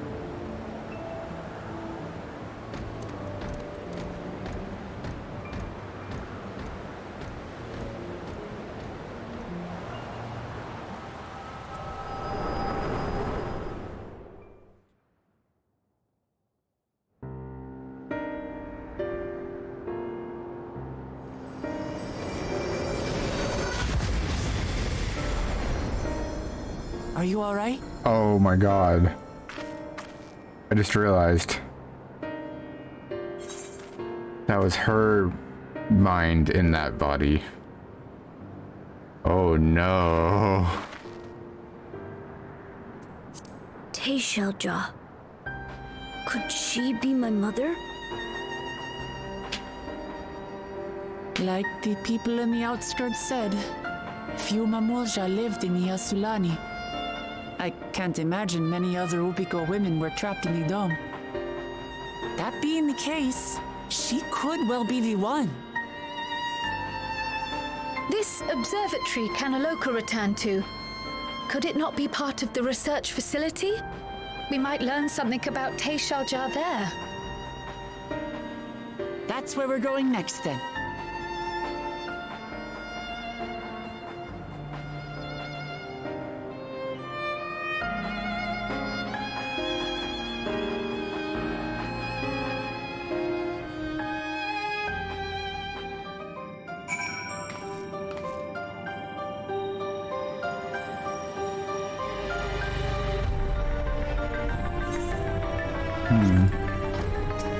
I have a feeling that Tturuhhetso's soul was put into the thing. I wish I could see into the past like you, and I could see people who are gone. Because there aren't any other Mamulja women here. For a long time I couldn't even imagine what my mother looked like. But when I visited Tturuhhetso and saw some, I was finally able to picture her in my mind. And one day I hope I can see what she actually looked like as well.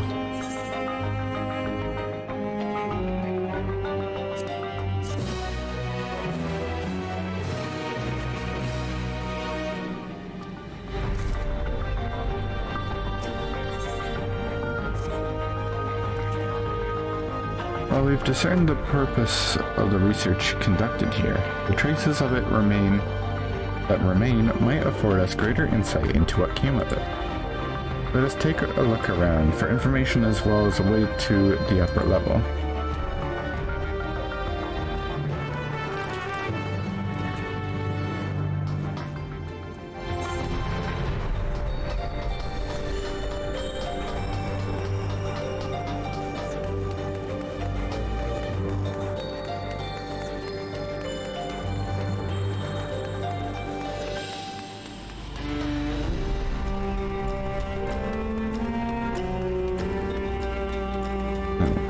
investigate.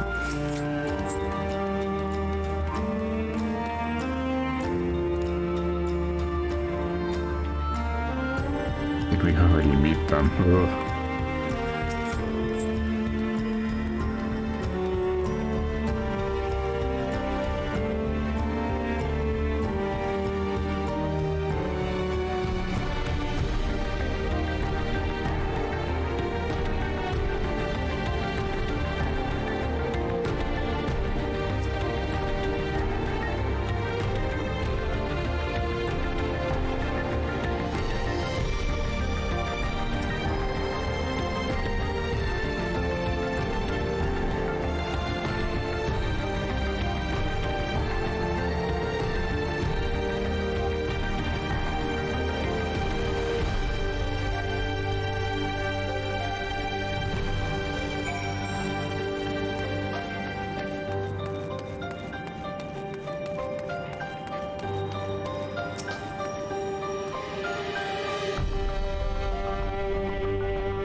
That's a good question. Imagine they'd be interested, if a bit concerned.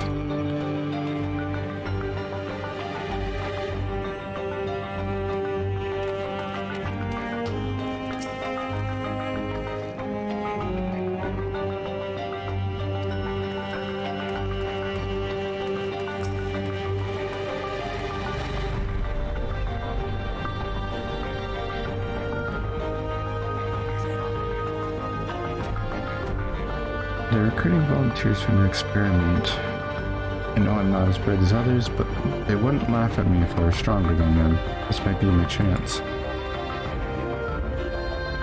Goal transferred a few days ago. I can write. Good, yes? I am good, very good.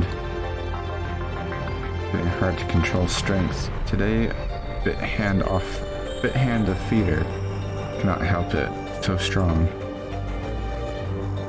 Hungry, always hungry, cannot eat.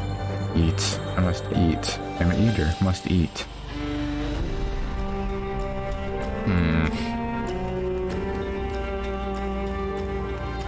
That's concerning.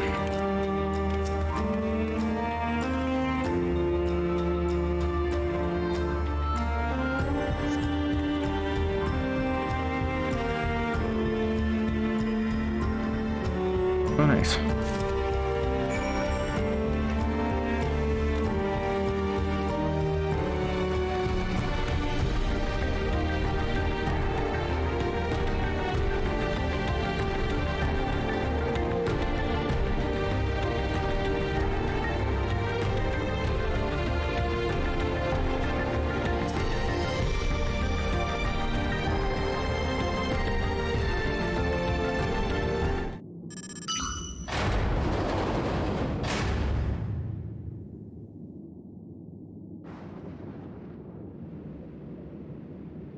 Seems the key can be used to operate the lift as well. Up we go.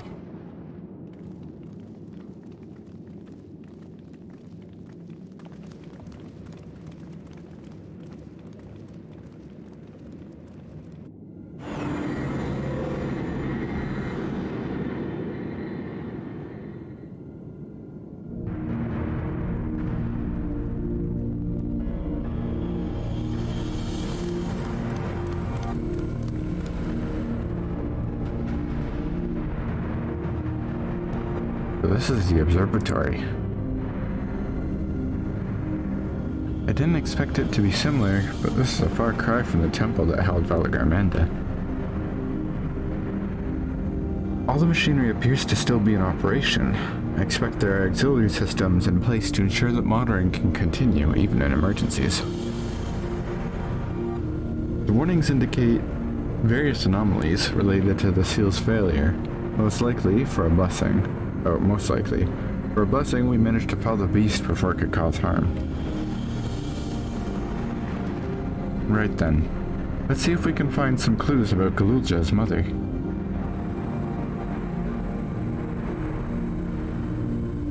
I think I can use this terminal. Shale taught me how. Smart baby.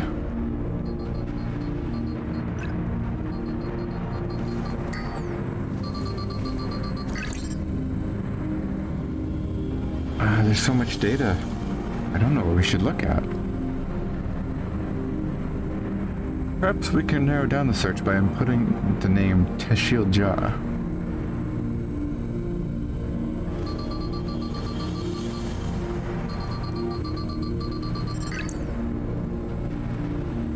Ah, it brought up a lot of results. They all seem to say the same thing. Teshilja, Administrator of Experimental Treatments, Research Logs. That sounds good, doesn't it?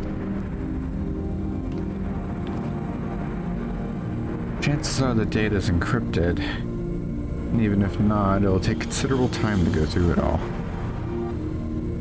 Let's take it with us to the back room and have Shale analyze it. Agreed. Alright, I'll transfer it to the storage device I brought. Oh, good thinking ahead.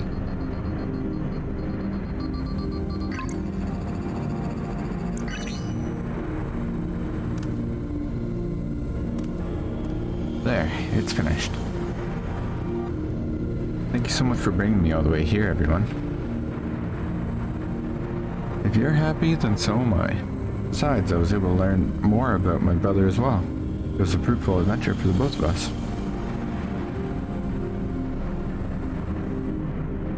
Mile.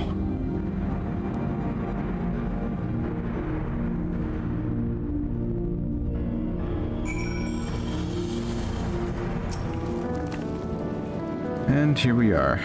The authorities will doubtless wish to be informed about the facility and its contents. But first things first, let us deliver the data to Shale.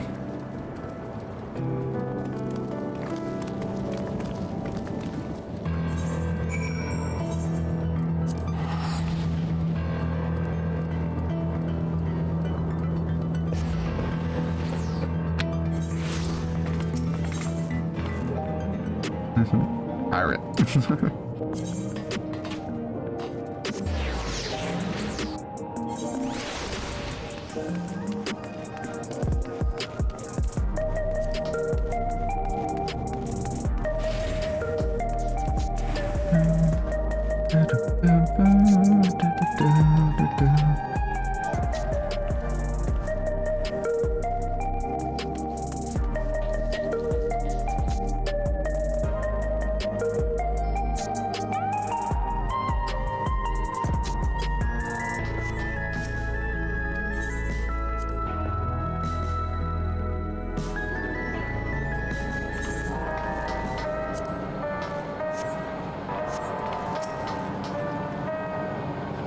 Welcome back. Lilja has already given me the storage device. There looks to be a wealth of data, all of which is encrypted, so I'll need time to process everything. In that case, Alize and I might take ourselves around the city and check on the people. Their mood has us a bit worried. I don't know if there's anything we can do to help, but we'll see. Understood. I'll let you know as soon as I finish my work.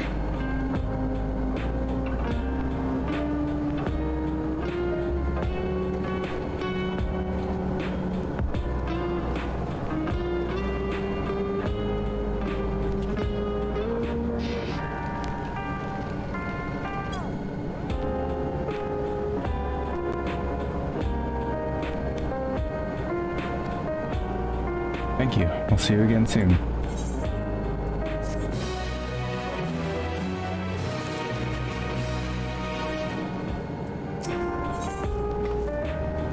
Gardens of the Tturuhhetso. Oh, jelly. I should fucking make some jello.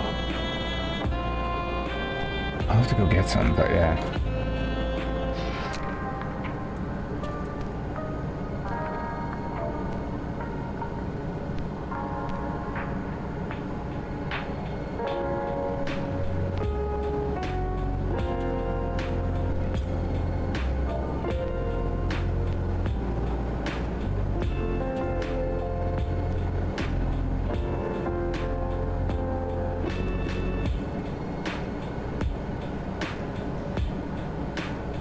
Second.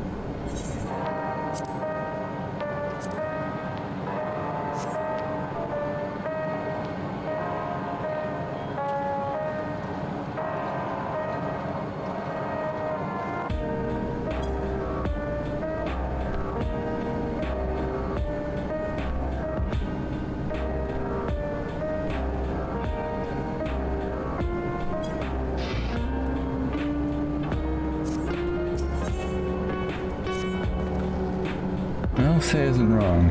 The mood out there is still grim.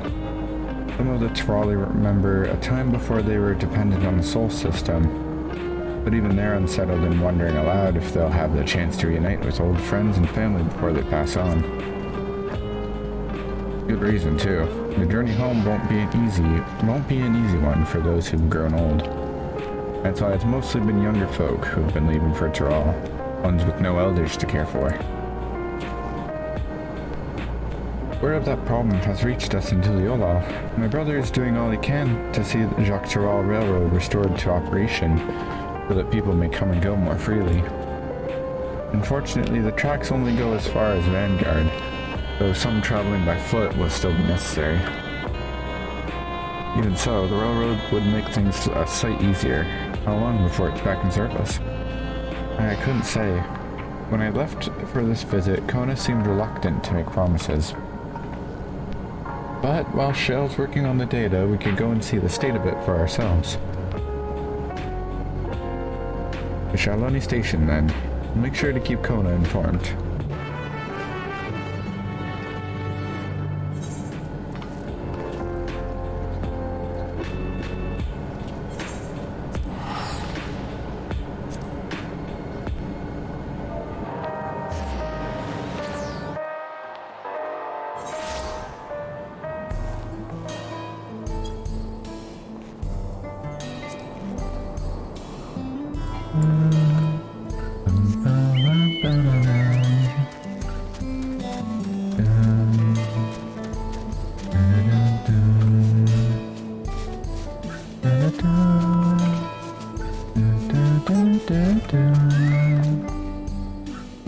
Hey, Walika.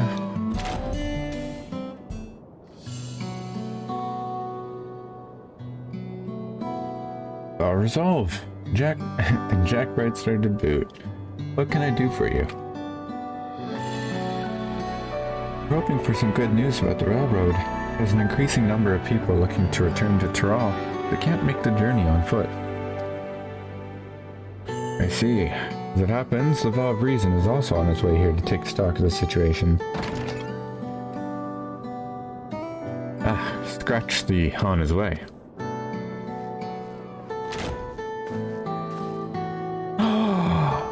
Oh, his outfit! My god, he's muscular. Did our Bun Bun finally outgrow his old clothes?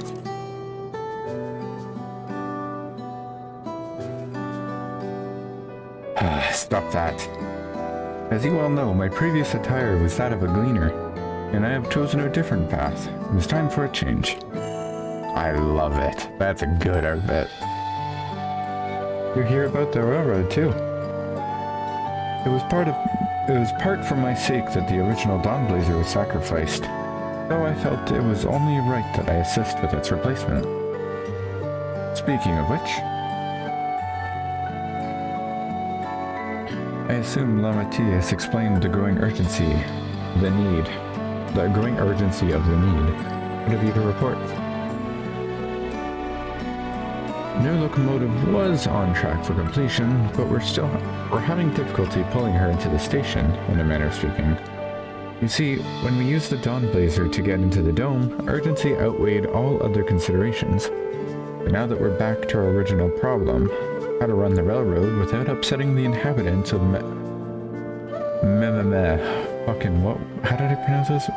Mewatson? Mewahitson.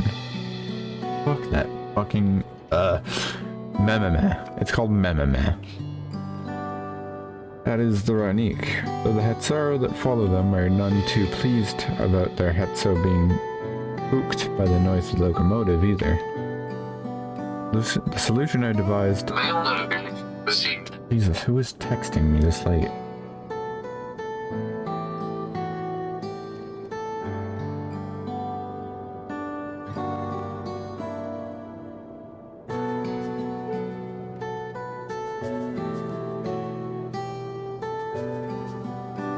The solution I've devised to quieten the railroad could address that complaint. But a silent train prevents a different danger, where Nico will need to be deterred from wandering across the tracks. I suppose we can't just blow the whistle at them, or they'll panic and be put off their grazing again. Aren't the rail routes plotted to avoid the Renique's preferred grazing areas, though? Not that they're getting so close in the first place. The Renique's grazing patterns have shifted since the tracks were laid. I'm not certain why, but I intend to ask the people of Mainline for their insight. As a major proponent of the railroad, I have a duty to assist in this matter, and I too would hear what the XII have to say about it. They are the ones most affected, after all. I believe it would be best to begin by consulting their leader, Watto. I need to turn off my phone.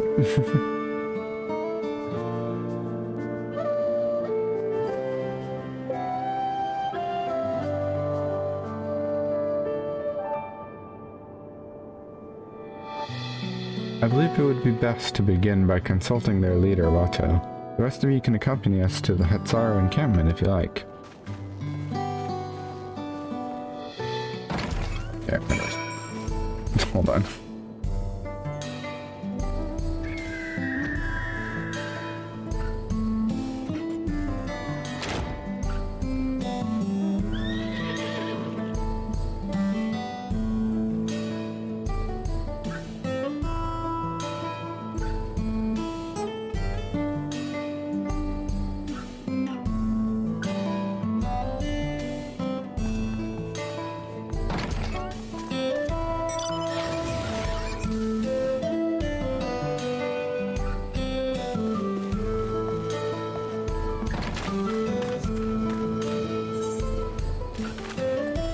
Let's just fly over.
Our resolve, our reason. I bid you welcome to our camp. But what brings you all the way to Mainline? I thank you for seeing us. Our visit concerns the matter of Shaktaral Railroad. Blah blah blah blah.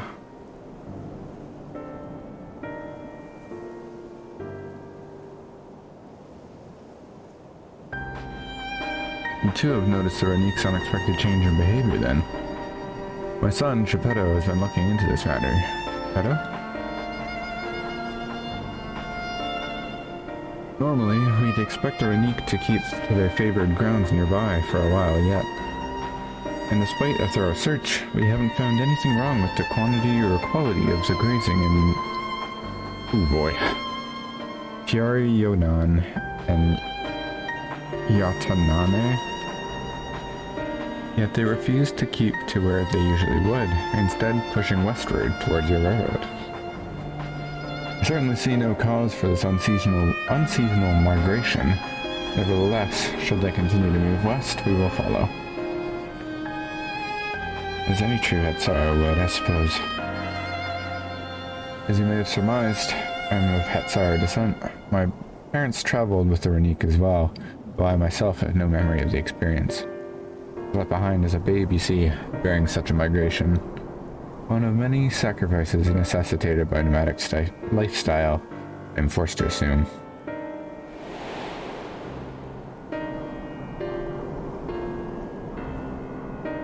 Chance encounter with the kind Palu merchant was the only reason I survived. Taking pity on me, he taught me his trade that I might fend for myself. I became a stallkeeper in Tuliola's markets, and that is where the Dawn Servant found and adopted me. I'd already been in the place some time when Lunipyati came to join us. Like me, she had been cast aside by her parents. I knew the pain of solitude and wanted to spare her that suffering. As this tiny child's new brother, I swore I would always be there for her.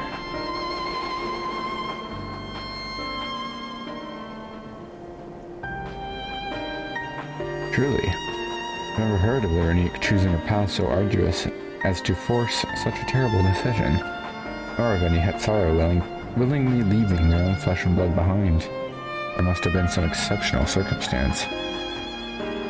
I cannot say. The idea of following in their footsteps so that I might better make excuses for their actions never much appealed to me.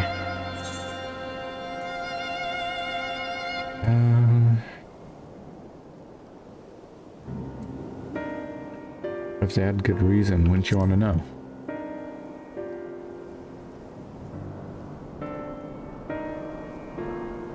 As is often the case, you are correct. Though my discomfort with the Hetsara way may arise from fear of reopening old wounds rather than blind fervor for innovation, it would nevertheless see me repeat past mistakes. And to refuse to learn one of our country's treasured traditions would make me a poor Dawn Servant indeed.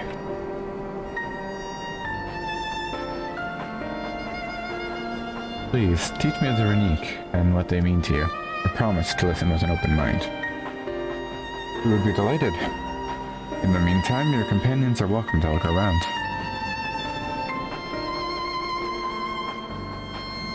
Will you learn of Hetsara culture with me?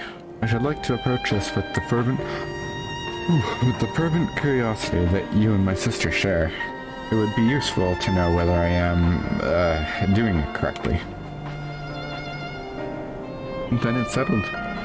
You'll learn more of the Renique and we'll have a look around the plains, and perhaps in the process we'll find the answers we seek.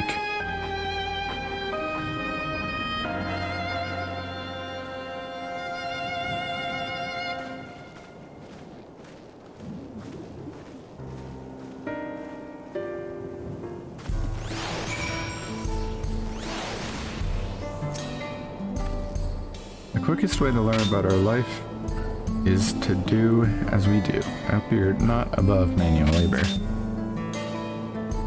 Woo. Wait, do I need to do that anymore?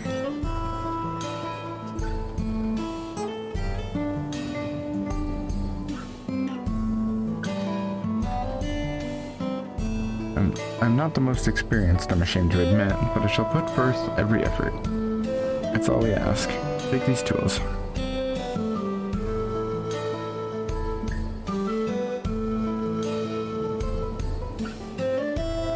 Now, introduce yourself to anyone who looks busy and ask if you can help. We'll be happy to teach you what to do in exchange for another pair of hands to do it. Let us meet back here later to share what we've learned. Hold on.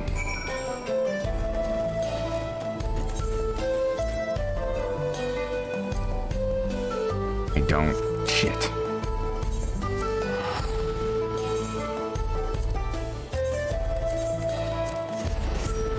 Taking a brief detour.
Okay.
afraid I've finished with my task for the time being, but since you're so eager to learn about our way of life, why don't I tell you a bit about our migration customs?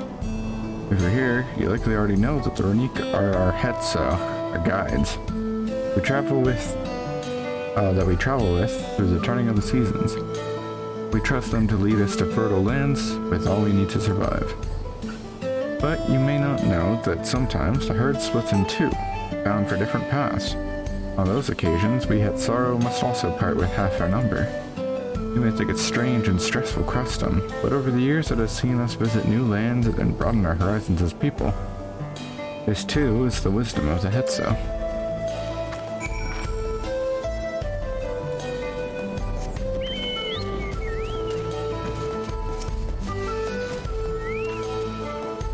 This won't do. The wind will go right through it, and me without my needle and sinew. Oh, well, here you go.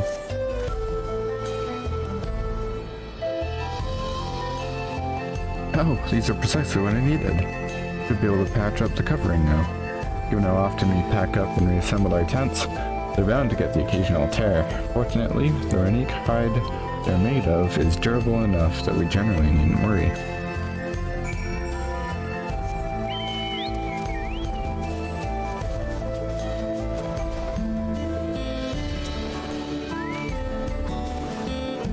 You're learning about the Hetso way of life, are you?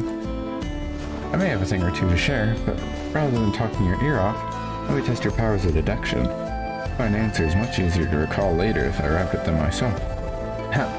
Our Hetso provide us with something that we use in medicines, poultices and soap, to drive away pests and sustain our fires. What is it? Bones, hooves? Are hooves bones? Both horns and hooves have cores of bone, and we use all of these materials, albeit primarily in tent poles, instruments, and the like. Not quite the answer I was looking for. Oh, bitch. Remind you, meat and organ meat? Oh my god, it's their dung. That's not quite. Meat and organs both can be made in delicious fare, and our neighbors are oft glad to trade for them. They do have a certain medicinal uses as well, but they aren't fit for all the purposes mentioned in my question. So is it dung? Again?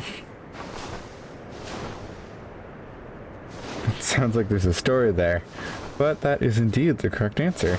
We've discovered myriad uses for unique chips over time. Each a boon to our way of life. Where there is need, our Hetso always provide.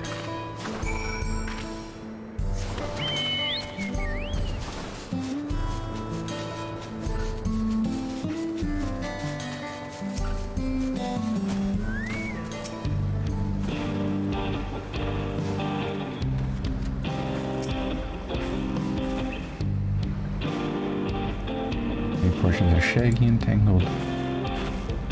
This one's fur is a bit overgrown, but a good brushing should thin it out. Would you like to give it a try? You need the right tool for a job, mind you. A comb of the type you're used to would just get lost in the tangle like as not.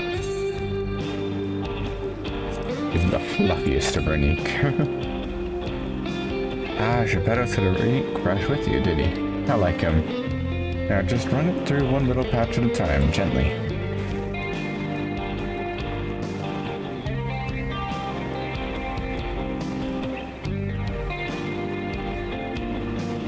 That's Runique until your arms grow weary from the prolonged battle with its coat.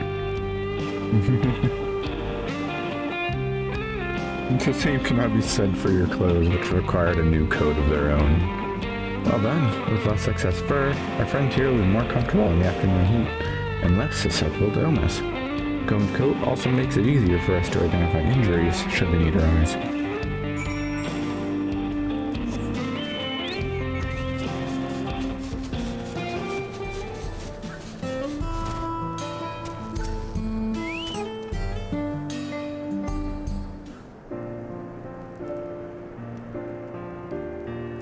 You smell the grass on the wind. Which is a good thing, I promise. He could nearly be mistaken for one of us, and with the horns of a Renique to boot. That's cute.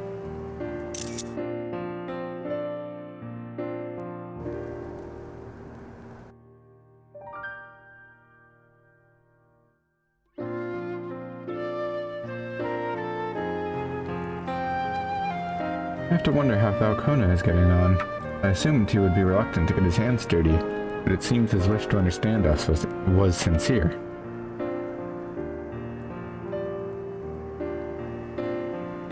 Ah, there he is now.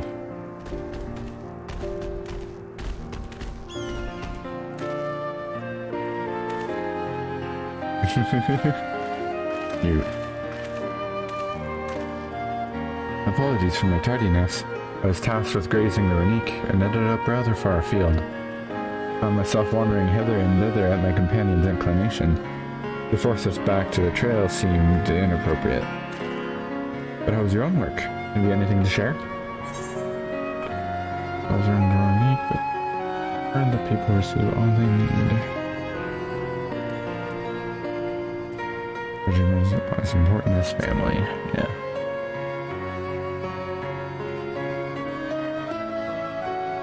Indeed, the Renique provide for us the Hetsaru, and in turn the Hetsaru are good to the Renique, just as family should be. Mine is not the only way, though at times I lack the experience to know otherwise. My inability to conceive of how a decision might be right does not mean that it is wrong. My parents had a duty to the Renique, as they did to me, and so I wonder if their leaving me behind was not so selfish an act as I once believed. I have no way to know, of course, and regardless, this has no bearing on our present concerns. We are here in the service of the people of Tyrol, after all. Nevertheless, I thank you for helping me find deeper meaning in what we've done today. I will endeavor to remain curious, especially where the Hetso are concerned. I'm glad to hear that, Falcona. You're welcome among our herd anytime.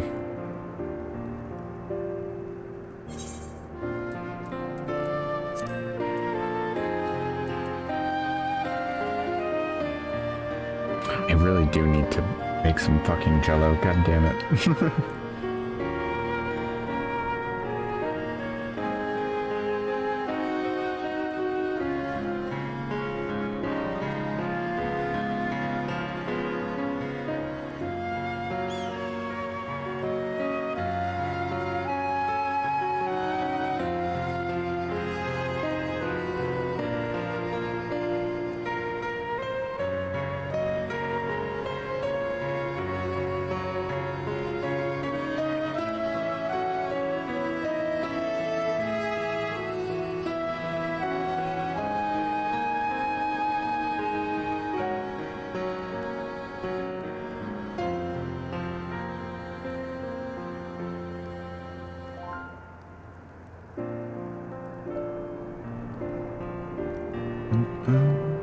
Sorry, I'm talking with my uncle as I'm going to a orchestra in January, and he lives near the concert hall.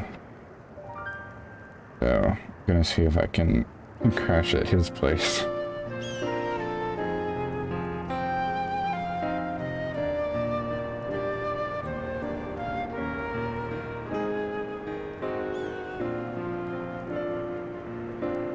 Okay.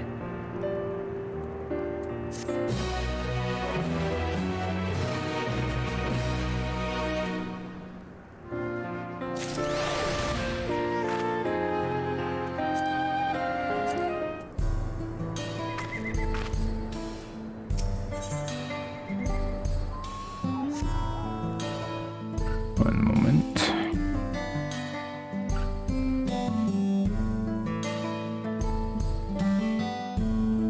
Why is the group chat calling? Hold on. Got that?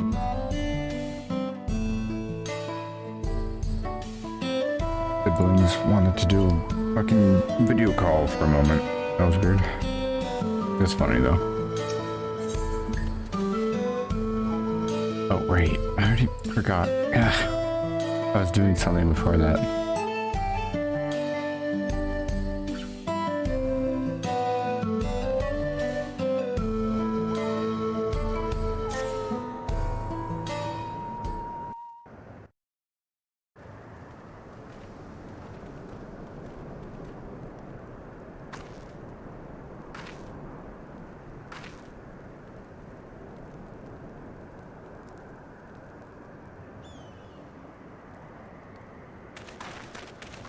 Kona, how'd it go?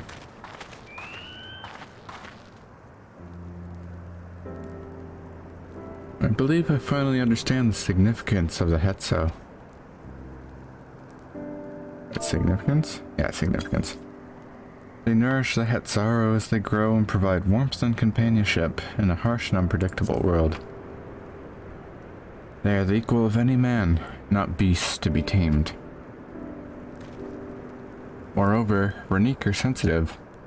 Though we may treat their injuries or brush their coats to keep them hale, they must ever be free to follow their instincts, seek lands where they might thrive. Hetzaro would never cage them, and neither should we. To control their migratory patterns or capture those who wander too close to the tracks is out of the question. It is particularly important to advance our original line of inquiry. Fortunately, we were able to visit the Renique's once favored grazing grounds. As we were told, the grass looks fine, but the place is too quiet. Not just the Renique, even the birds and field mice have fled. We did encounter one pack of Tturuhhetso, but they looked to be passing through in a hurry. An apex predator then? Typically, that sort of behavior in the fauna would be associated with natural disasters, earthquakes, landslides, and the like. So the Hetzaro would have surely put two and two together were the cause geological. I measured the area's ether to be certain, and there was indeed nothing to suggest recent environmental disruption. But I did notice one anomaly. A strong etheric signature to the east, moving across the plain, albeit slowly. What? Is it another Tturuhhetso? A large animal, perhaps.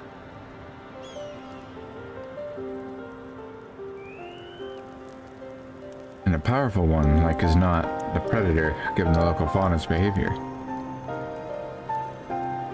One of the raptors we saw looked like it had a bite taken out of its tail by something with very large fangs. It couldn't be a Tturuhhetso? Tturuhhetso? Like a giant Renique? Renique Reaver. Oh, in the common tongue. Our people have several names for such creatures. Fangs that steal Hetso in the night is another evocative one. Renique can fend off many predators with their horns, but not the Tturuhhetso. Their scales are tough as adamant, and neither horn nor arrow can pierce them.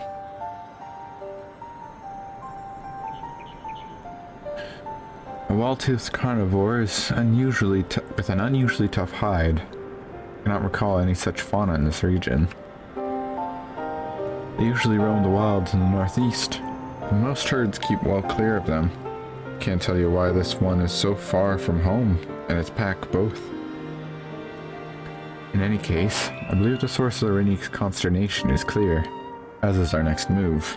We must drive this reaver away, but they might return to their grazing lands in peace.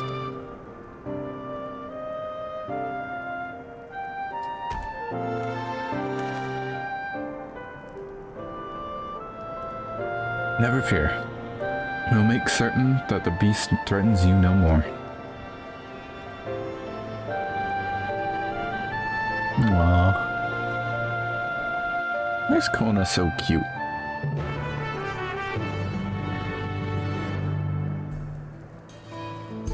Ooh, a solo instance.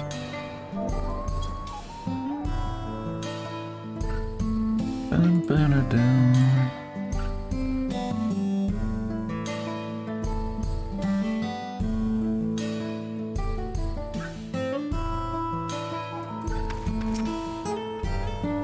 unique river is a clear threat to the local population. We cannot allow it to roam unchecked. But it won't do for us to go running off in a search of it without having made proper preparations. If others returning from across the plain have spotted it, they may be able to inform us of its recent behavior and where it might be found. We've got certain points. Oh man, it's gonna be a long instance then.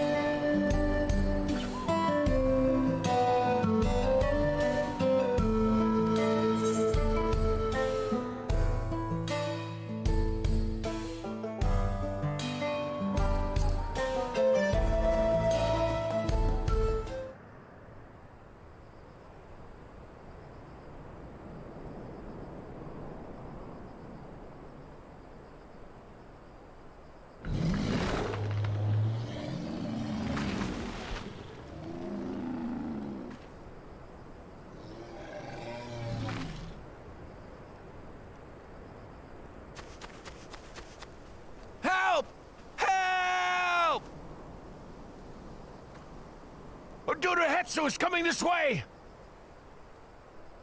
I'm trying to think of what it could be. Big fangs. Some kind of saber tooth or something? It has beasts across the plains in a panic, and our Ronek are practically paralyzed with fear. We must get them to safety. Ronek. Not We can Ronek. assist by helping to calm the creatures. Once they're less agitated, it should be possible to hurt them. After they're out of harm's way, we'll deal with the Ronek Reaver. I suggest you remain here to attend to the Ronek when they arrive. They'll be safe with me. Please, be careful out there.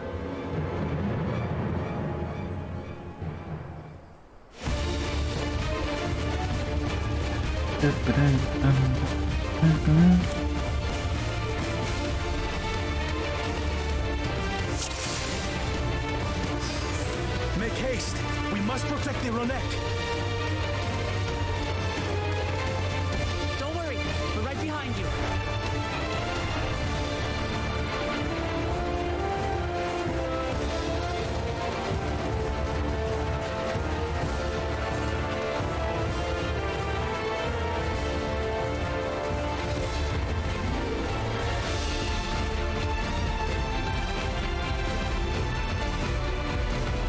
Hey there.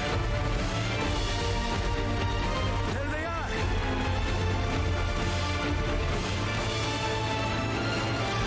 They're terrified. We must do what we can to soothe them.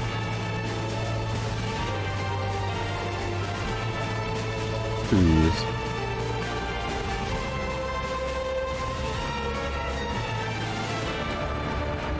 Oh. Stroking. Got him immature.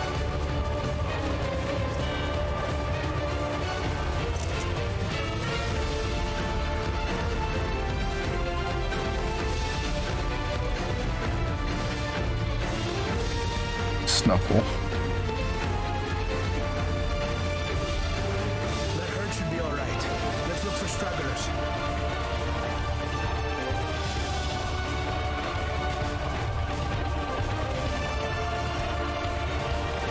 The Ronek are to rally too. None shall be left behind.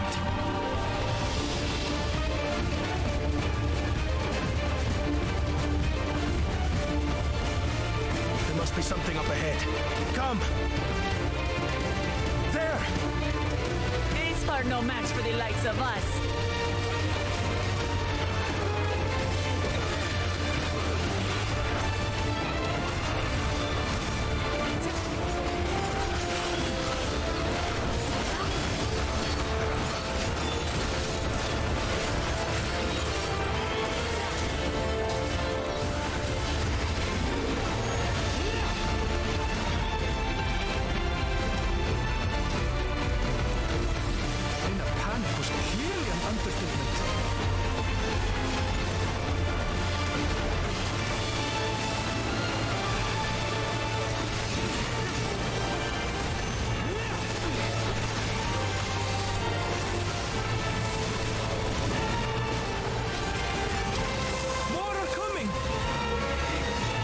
Goodness.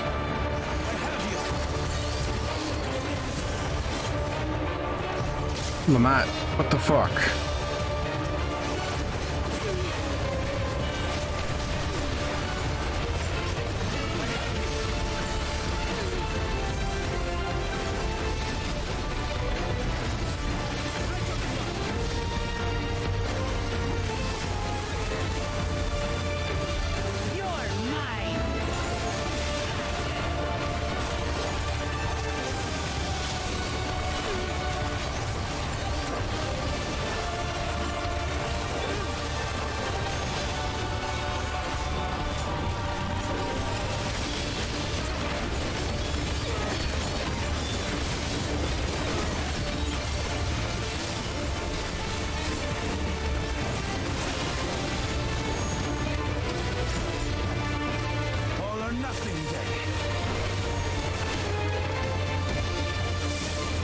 How is our being?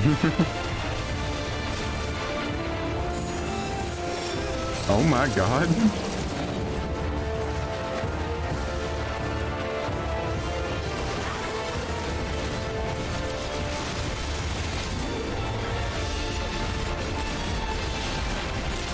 God damn, Kona.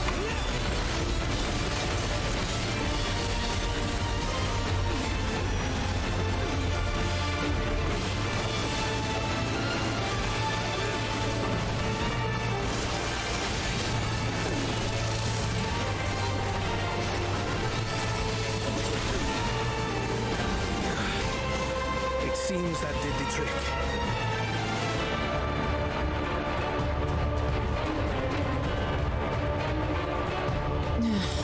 For the fodder, at least.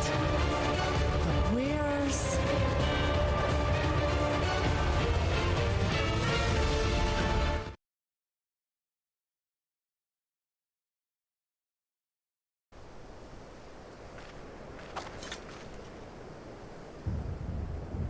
Oh my god. What the fuck? That thing looks awesome. We've got a big one coming.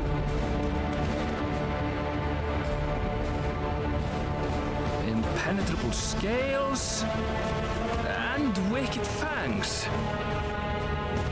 That's a Ronak Reaver, and no mistake.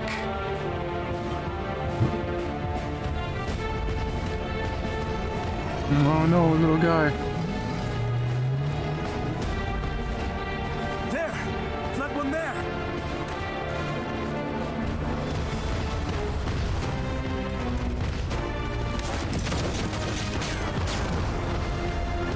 Gotta pull out the AP rounds.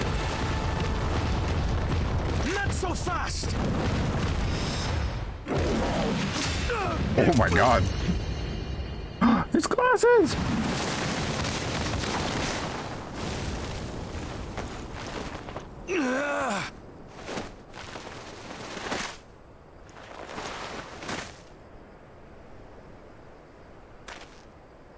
Even should it cost me my life.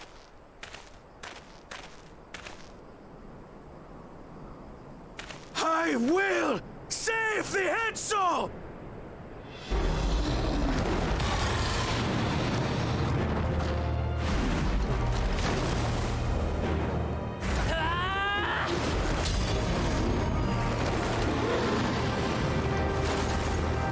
Kona, are you all right?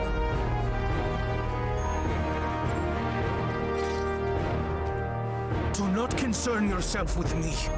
Get the Ronek to safety! There. You've nothing to fear.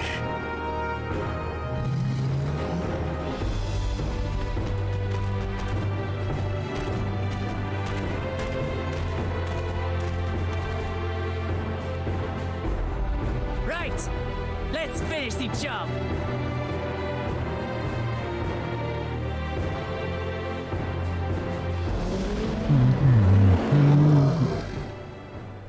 I made a vow to our people.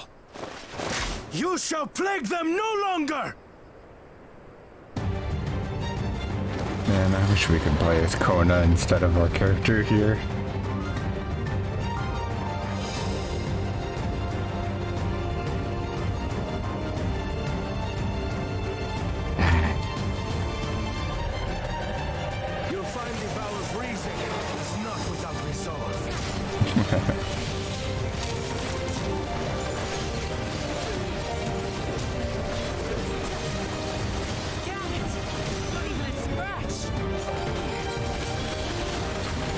Scales. Give me some time to think, will you?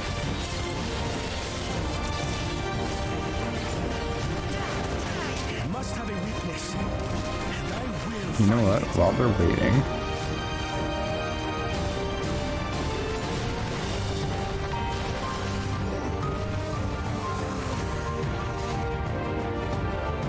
yeah, I just need to copy their name down. Keep it busy. I need time.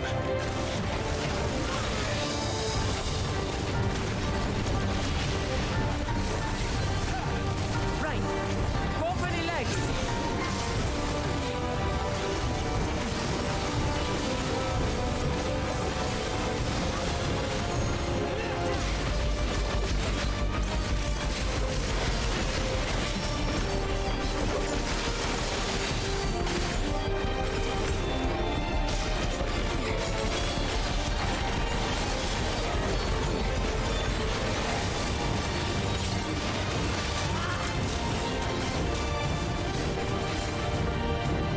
Man, what kind of magic bullshit?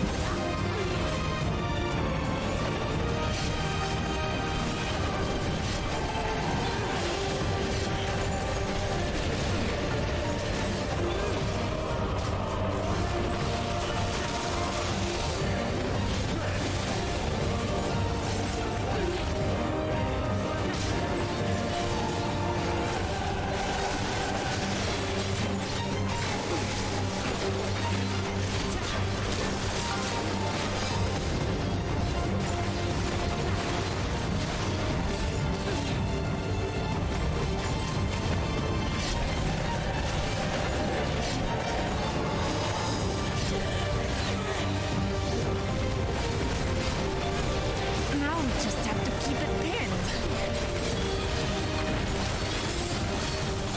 Thinking corner.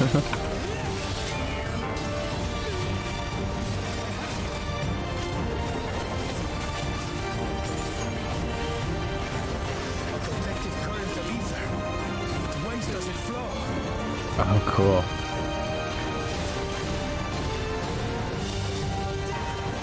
He's scanning it. Conducted by the scales.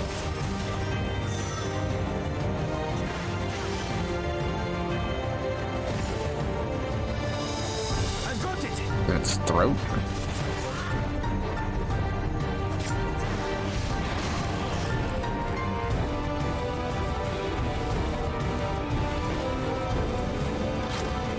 Oh, hell yeah. Place piercing round to the chest and Get that AP shot. you're done for. Hell yeah.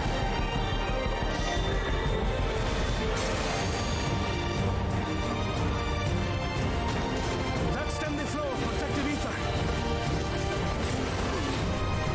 Oh, it's done for now. Nothing stopping us now.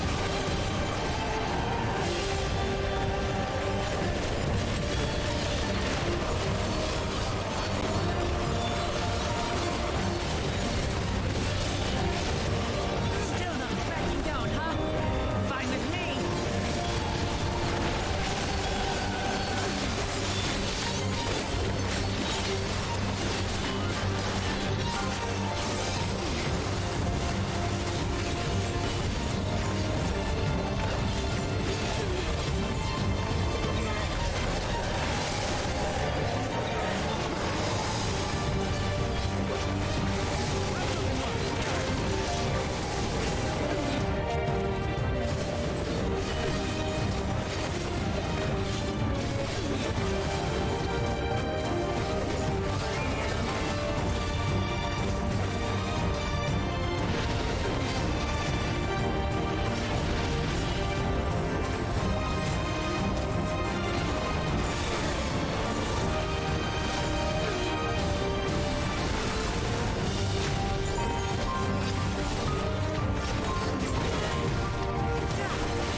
Collect it. Oh yeah, baby. This is going to hurt.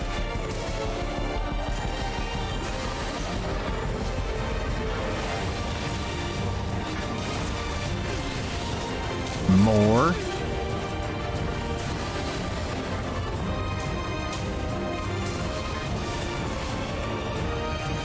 Don't mind if I do.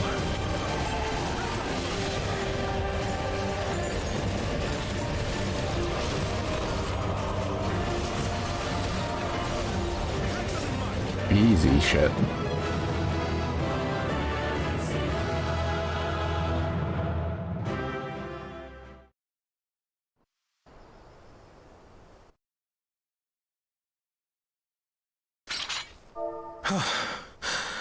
We did it. 58. Maybe. There. Tturuhhetso, are they?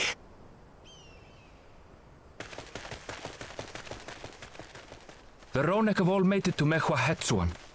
Hunters are scouring the area for any remaining threats, but the local fauna appear to have calmed down.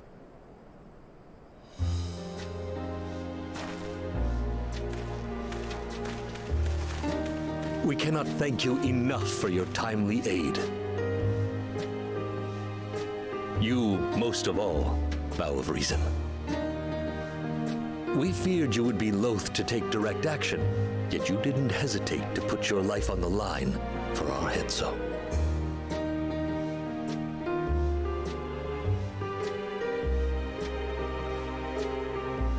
I did no more than is a Dawn servant's duty.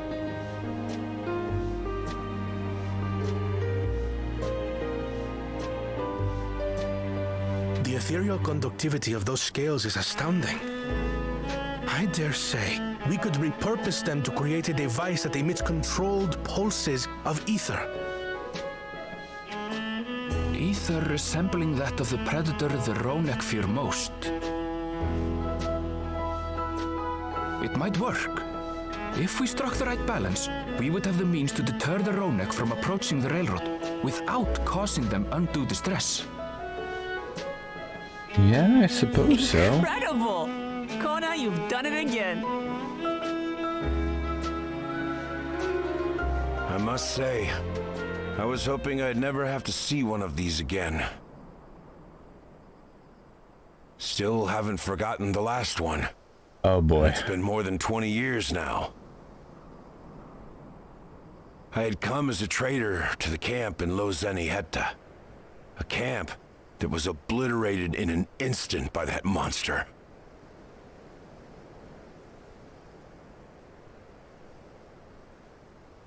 Tturuhhetso. That's where the Pelu trader found me as a babe. Yep. Please, can you tell me what you saw?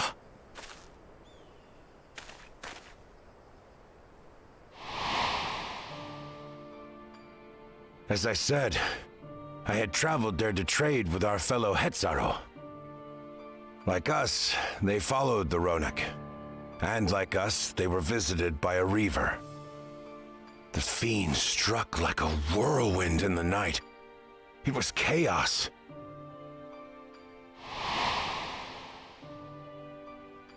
I grabbed some token belongings and bolted in a panic, thinking only of getting as far away as possible. But even in my panicked state, I could not help but notice the young couple racing the other way, toward the fell creature. Yep. Well distracted, I heard one cry. Save our son! Save the Hetso! After that, nothing but the pounding of my heart and feet and Ronek thunder. I ran and ran, and as the sun broke the horizon, I found myself separated from both man and beast.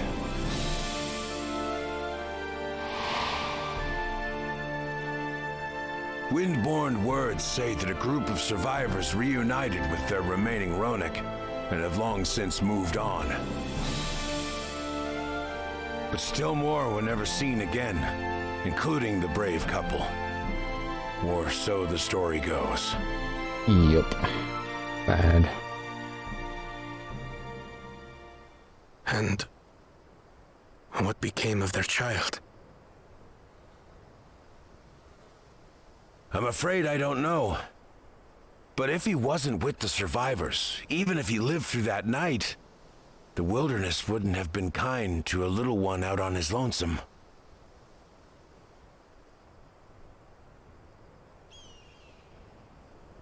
Maybe not. But perhaps a passing Pelu would. And one day, even a Dawn servant himself.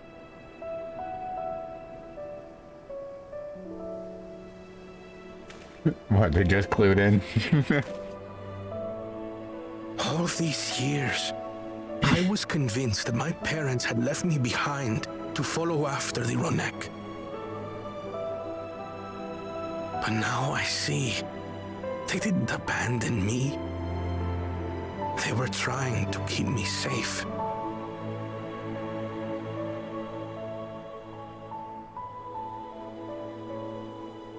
I've wasted so much time resenting them, when in truth, they gave me everything I have today. It is thanks to them that I live to know the warmth of family, even after they were gone.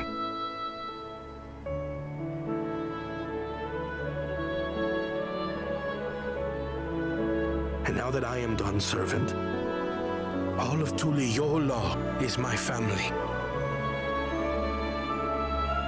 A family I will always protect, as my parents protected me.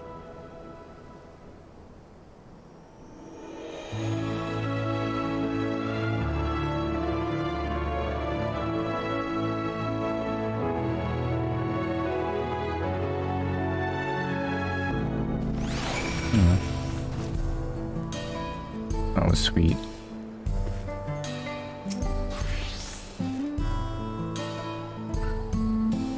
To know that the Hetso are safe is more than enough. Yet would it be wrong to hope that in protecting them we also avenge my parents? It is the least I owe them after all this time. Jack, thanks for standing by me. Alright, thank you for standing by me. As Dawn servant and as the often perfect man beneath that mantle. Now, let's return our attention to the matter we came here to address, shall we? We've removed the root of the cause of the Ronek straying too far from their favored grazing, and obtained the tools. They obtained the tools to devise an additional precautionary measure, a silent whistle, as it were. The whistle must be capable of emitting pulses of ether strong enough that they will shy away from the tracks on an instant, yet not so strong as to drive them into a panic. If we can achieve this, it will be a far sight better than a traditional whistle, more effective and less stressful for the creatures themselves.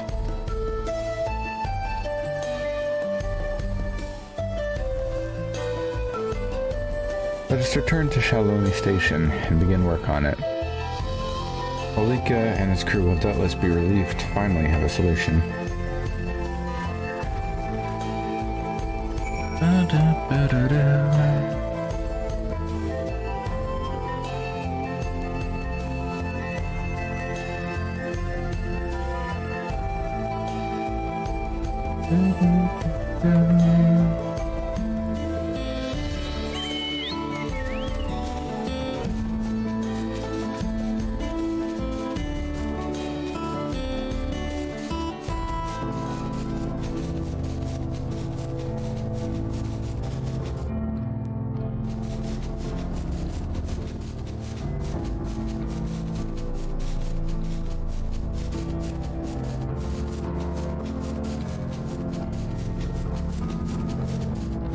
And that's quite the sight.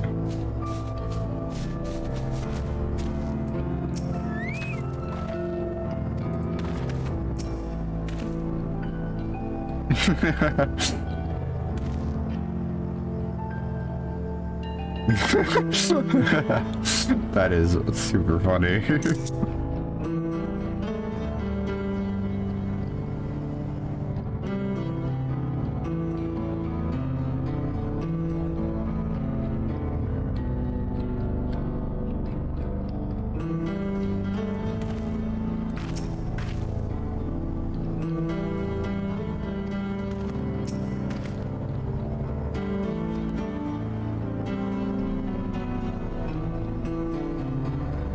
Oops, I forgot to read that. So the Renek were avoiding a predator. Smart ones they are, and Valkona's not too bad himself. But with his whistle idea. Sit tight. We'll have this train on the tracks before you know it. Sit tight?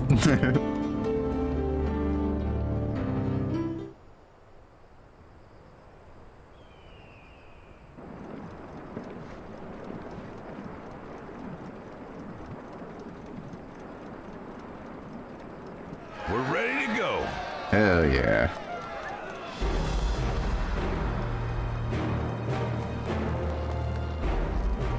Whoa! She looks as good as new.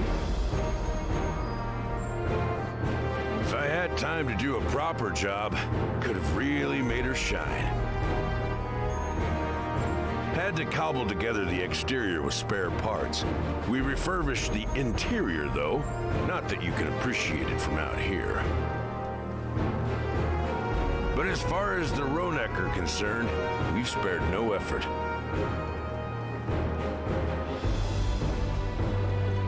From the ballast to the ties, we've adjusted every bit of the track so she'll run quiet as a field mouse. You and your crew have worked wonders. Our nation is in your debt. Come now. If anything, credit's due to Tturuhhetso. It's thanks to the folk you recruited from every corner of the continent that we were able to get her up and running so quickly. Besides, the ethereal whistle's the true marvel, and we wouldn't have that without the scales you brought us. However grateful you are, know that we're even more thankful.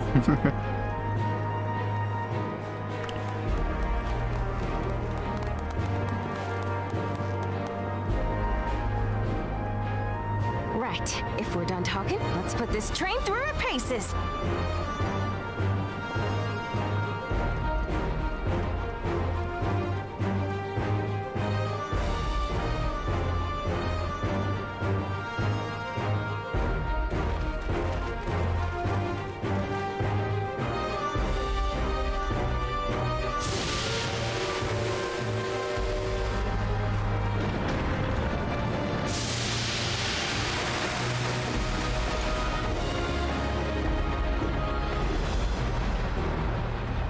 I mean, yeah, I guess it is relatively quiet.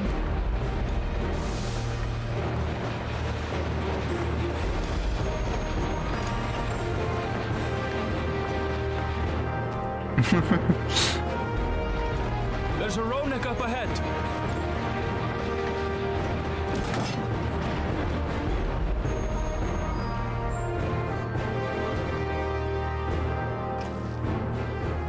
Now, to test our whistle.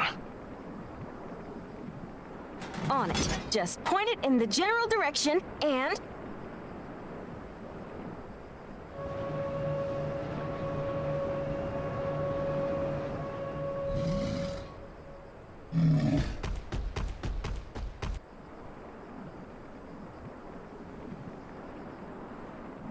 It's moving away.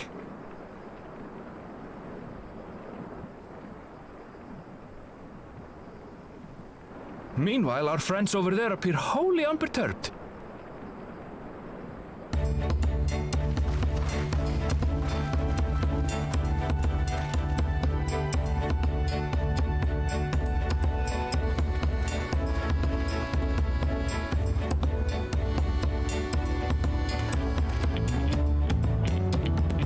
With this, we can alert those who wander too close without disturbing the rest of the herd. A roaring success! In a quiet way, like.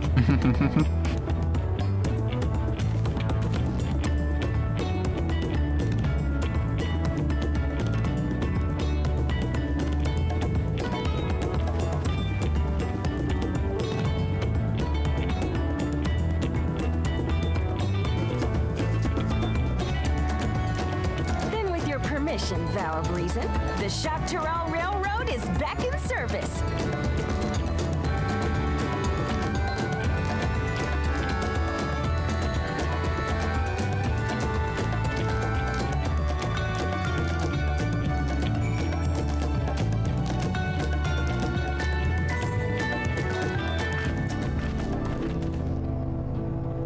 a while there, we were real worried that we'd never get the railroad running again. But now that the test drive was such a success, we can breathe easy and start hauling people to and from the dome.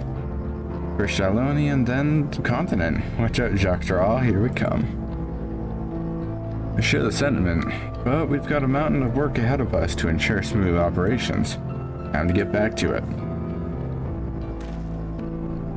The efforts of all here today have not gone unnoticed. Once more, I thank you.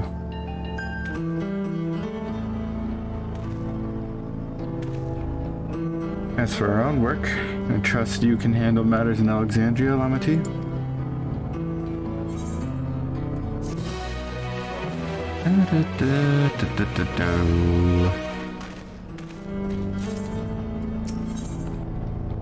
Oh.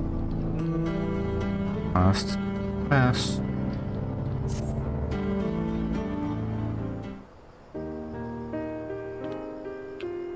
Well, it's possible that Shale's made some headway by now.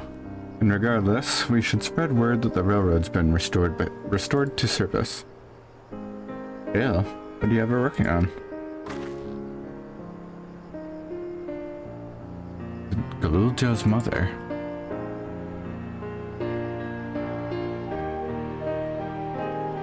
I'd feel the same in his shoes, have felt the same. Some questions are painful to leave unanswered. No cause to look at me like that. The Kafkiwa we met may have only been a simulacrum, but her memory was real.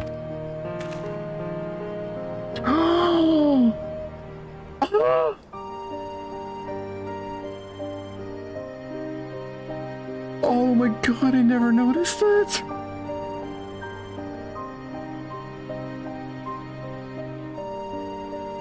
I needn't search for what she left behind because she left it with me, and I will carry it always.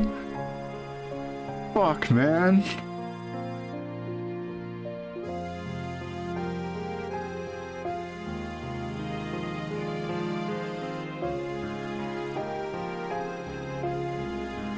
Oh.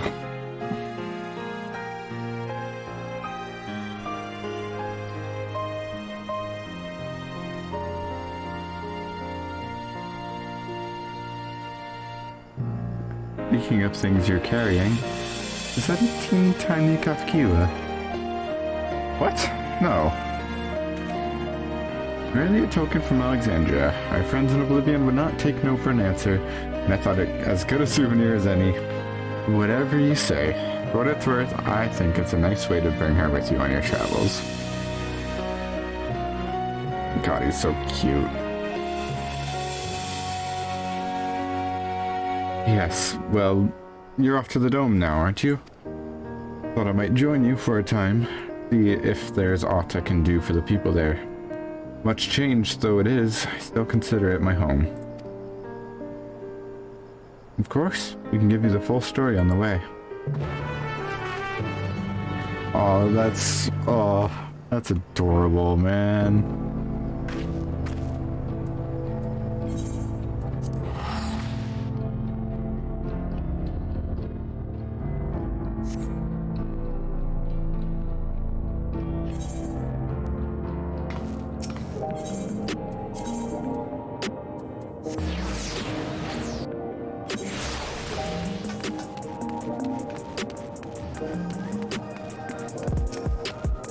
It was a very dapper wolf.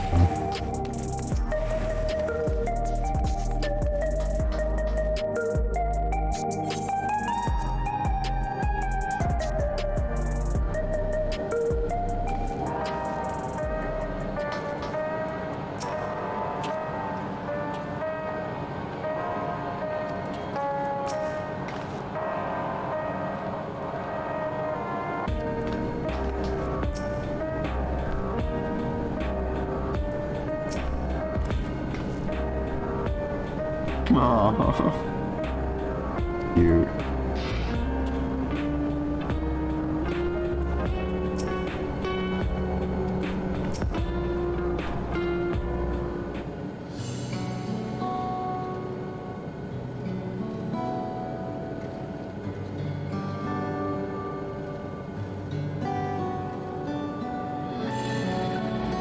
A simple yet elegant solution, and thus is the railroad back in operation. Meanwhile, Shield has nearly finished processing the data. She'll be able to share her findings with us imminently. Oh hey! I'm interrupting something, I gather. Hey Mom. Why, Stola, what brings you here? I've seen enough of the gate in the Skydeep sent out for now, so I'm shifting my investigation to living memory. While there, I thought I would do well to have the company of an expert on electrope. I'd like to take a closer look at the place myself. I can join you once we finish here.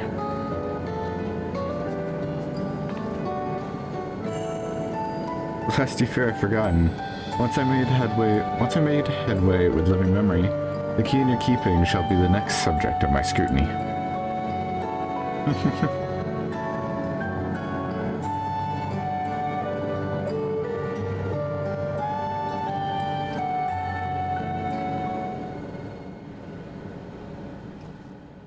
There was a mountain of data to sift through, much of it tantalizing, I admit. But it will take time to fully decrypt everything that piques my interest, so to answer our immediate question, I've been concentrating my efforts on the audio saved by Tturuhhetso herself. While I've not listened to it yet, I have a selection ready for playback.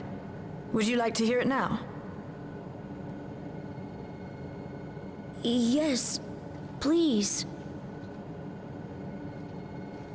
All right. Several audio files will now play in sequence.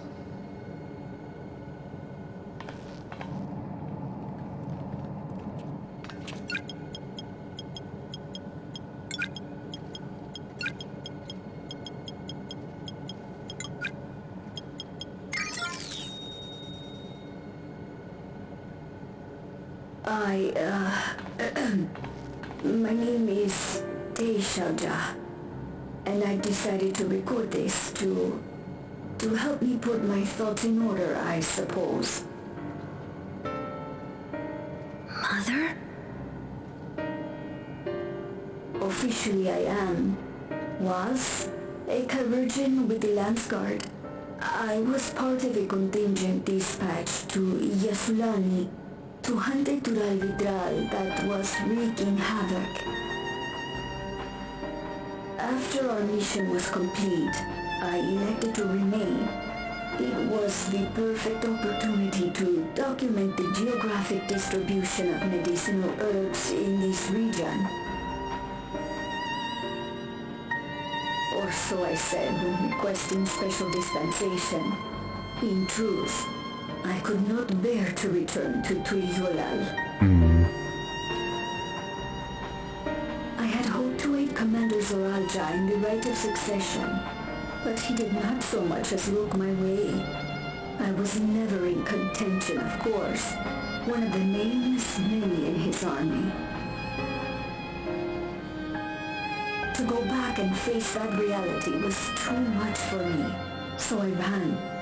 And in my cowardice, I stumbled upon this path. A path that changed my life.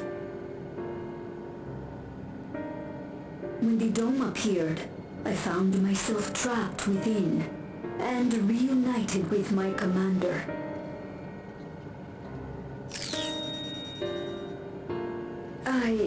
How am I to speak of Commander Zoralja?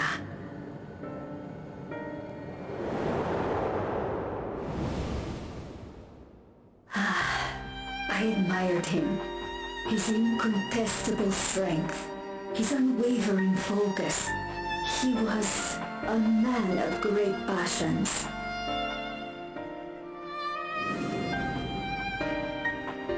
I watched him, captivated by his intensity. From afar, I would not dare approach. And in watching, I came to know him.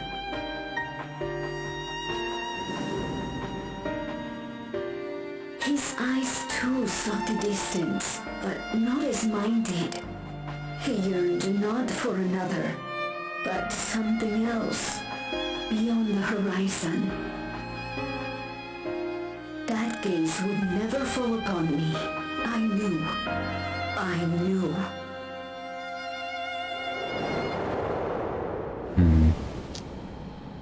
The experiment will soon proceed to its next phase, and when it does, as he promised, I will have my heart's desire.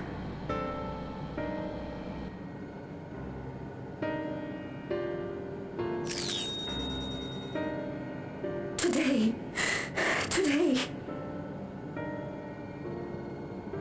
It should have been today. A new beginning. What I have dreamed of for so long. I hold a future in my arms. If you could see him, embrace him. Surely that would be enough. So full of hope I was. A foolish hope.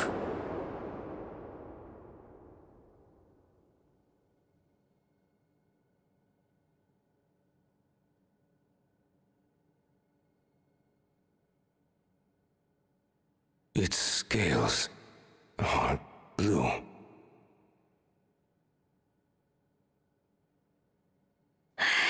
He's your son.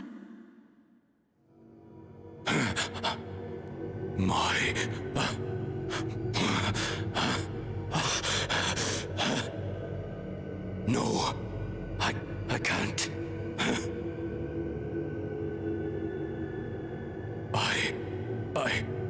I don't know how. How could I? How? To raise a child, be a father. I don't. I can't. No! Get it away from me. Get that thing away from me!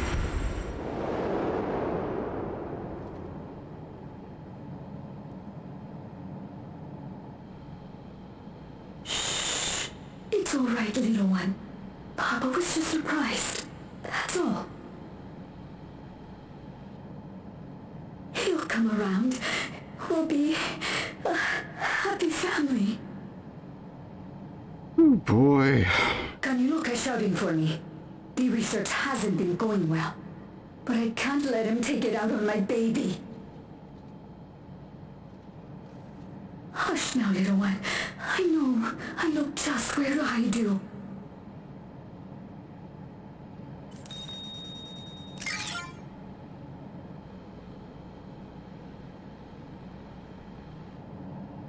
That's all of them. Jesus. He was abandoned, the poor dear. We found him in the drift downs a few years ago.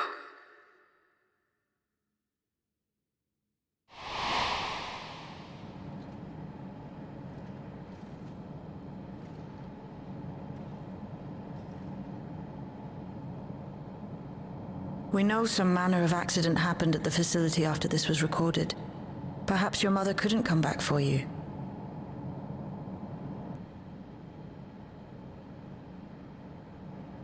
Hey, Gololcha. I'm fine, Lamachi. Father and mother, they were both so lonely. If we could have been together, maybe they wouldn't have been. But sometimes things don't work out, no matter how hard you try.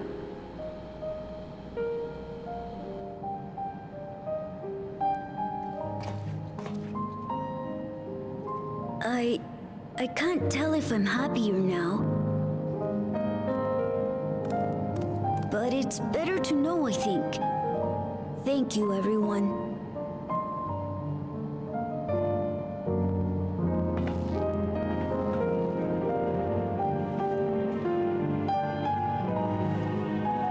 Baby.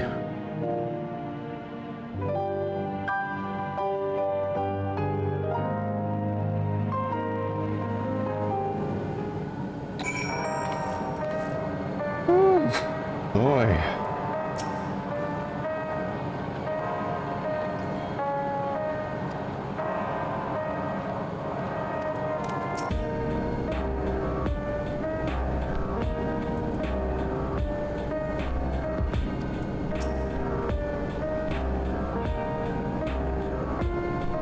Yeah, no fucking shit.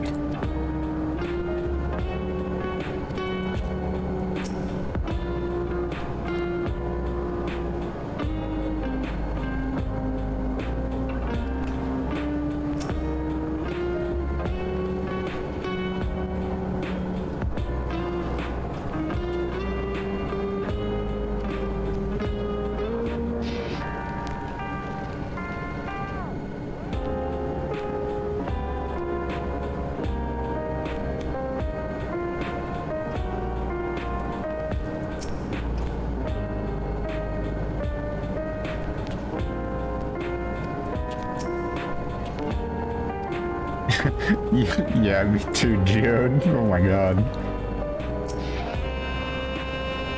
It's better to know a profound response for one so young. I wish he didn't have to be. The little jazz indeed wise beyond his years. Yet one never outgrows the need for dependable companions. It's fortunate that he has you. Thank you, Shell. Because of you, I got to hear my mother's whole story. You heard it because you were brave enough to listen, Gululja. You remember one thing, remember that.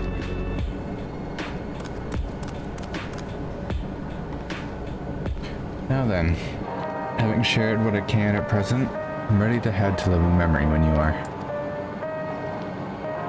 I am planning to be thorough, so we'll need to stop for supplies on the way.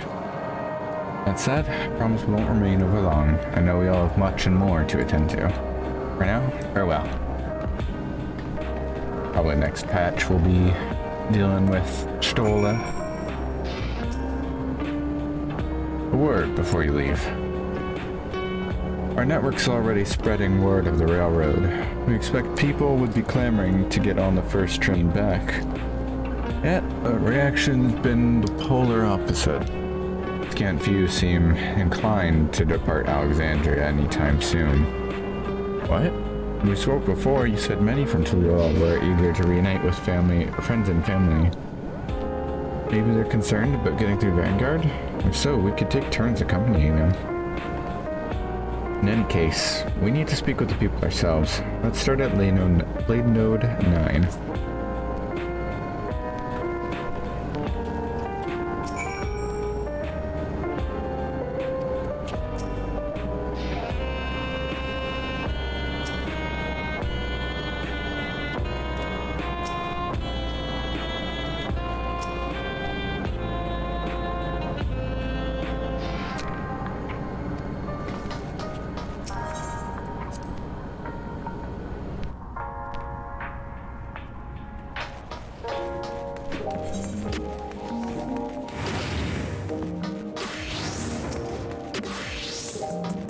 That's a cute outfit.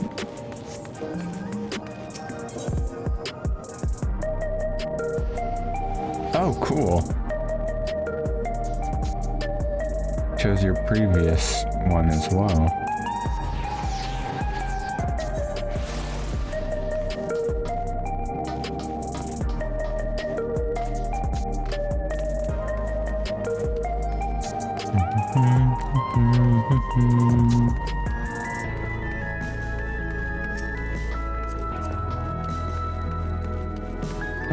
Answer those.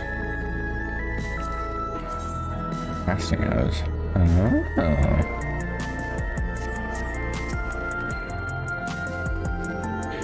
There may still be people gathering in Praxis Park. Let's try there first.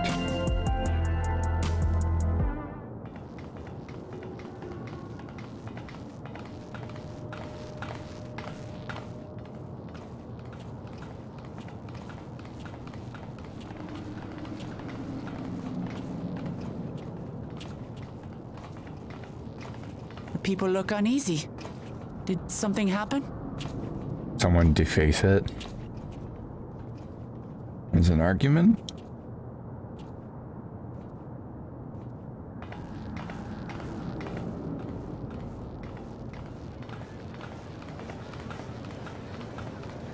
Have you heard? Someone was killed in the Thunder Yards. The Thunder Yards? was one of the hunters slain by a beast. It was a hunter, all right. And a veteran at that. But it was no fiend that did him in. Only a random bolt of lightning. Such a senseless way to die. They say that he expended his last soul cells during Zoraljar's attack on the city. For an upright, hard-working man to meet such an unceremonious end, it feels wrong.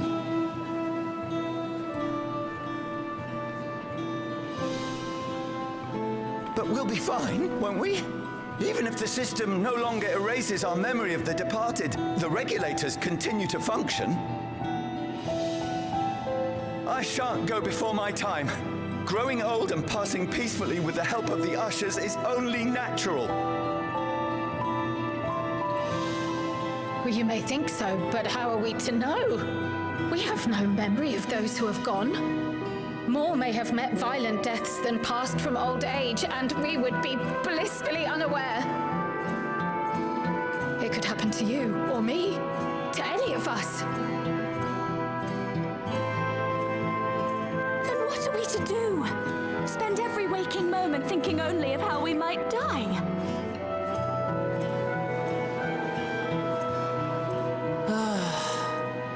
With time, I had hoped that they'd be able to adjust to their new situation. But it's only gotten worse. Look! It's Queen Sphene! Huh? What?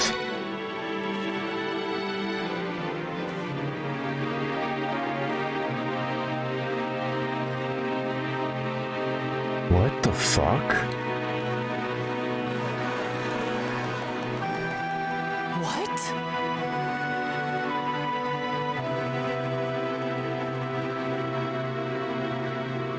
Help, Queen Sphene! The grown-ups are really upset, and I don't know what to do! I see that you are as kind-hearted as ever, Nico. Never fear. I'm here to set things aright. I am so unnerved. I don't understand. Sphene is gone. Forever.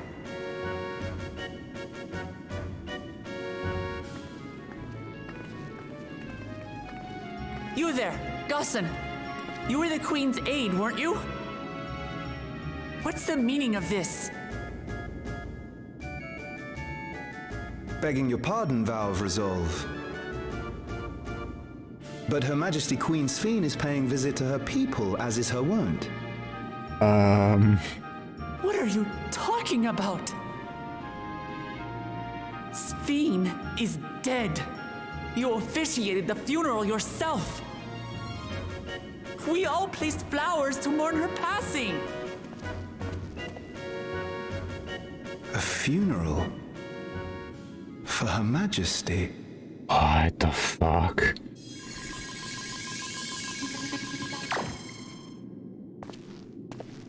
What a curious jest. You know full well that ceremony was to commemorate those lives lost during the attack of Alexandria. Her Majesty walks among her people that she might support them in this most trying of times. Surely that is not cause for consternation.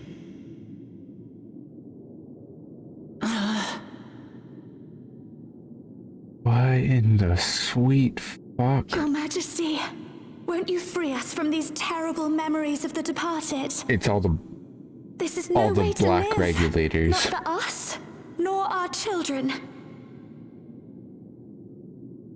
I wish that I could. Truly I do. But with living memory shut down, even I cannot restore the system that once afforded us that comfort. You needn't fret, however. I have prepared an alternate solution.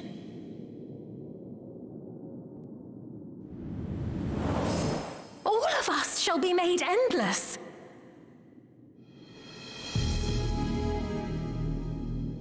I have created a new system that allows you to transplant your memories directly into an ethereal vessel. One not reliant upon soul cells. This way, you need never again fear death. You may live as you please, and for as long It's not as you all the like. black ones as gay as the white one. Our stores of ether are, at present, not sufficient to provide this boon to everyone. But some of you received neo-regulators for the funeral ceremony, did you not? Neo-regulators. And there are still more we have yet to distribute. 5,000 in all. One day soon, those with neo-regulators will be called to join the Endless, and thence be free of suffering forevermore. But I don't like the sound of this.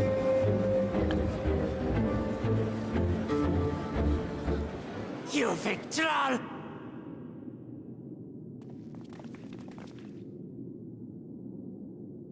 The real Sphene would never be content to save only some of her people. Who are you?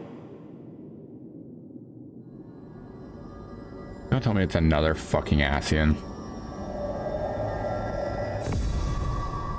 I am Sphene, the Queen of Reason.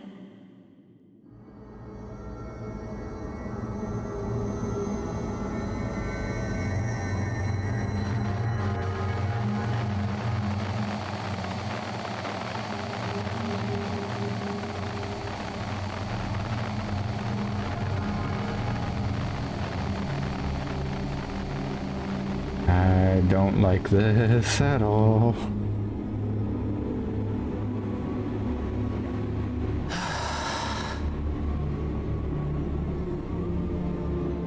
Let's return to the back room. I need to calm down, and then we'll talk.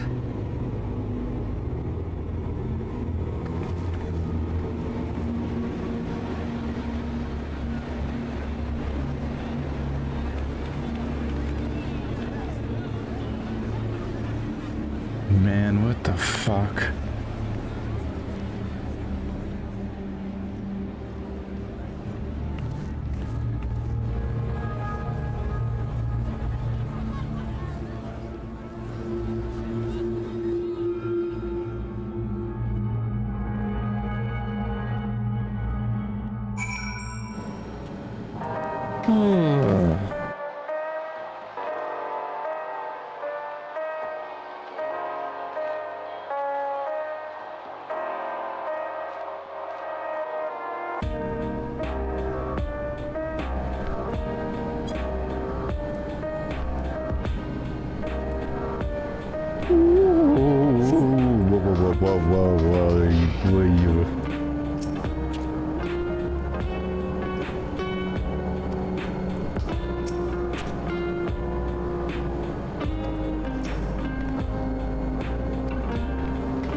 Oh, Aaronville. Oh no.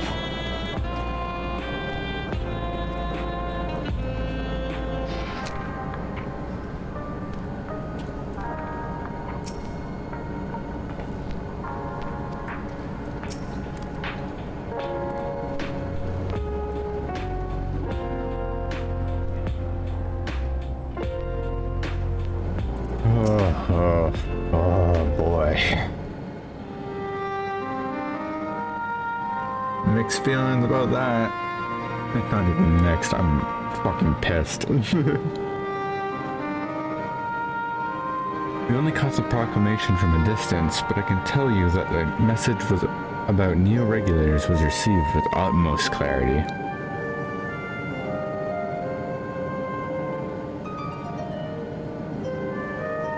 They couldn't have been seen. They should have been destroyed with the Mesa terminal shutdown. Oh, sorry, one second.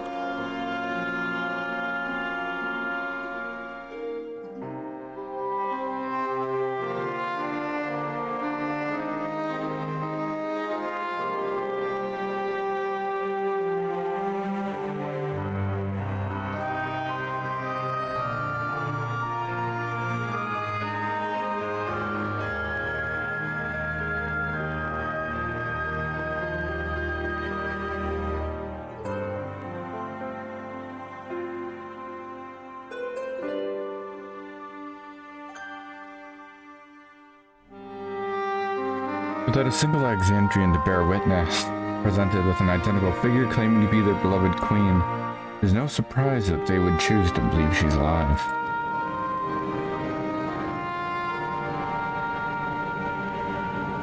What is troubling, however, is their denial that the funeral was held in her honor.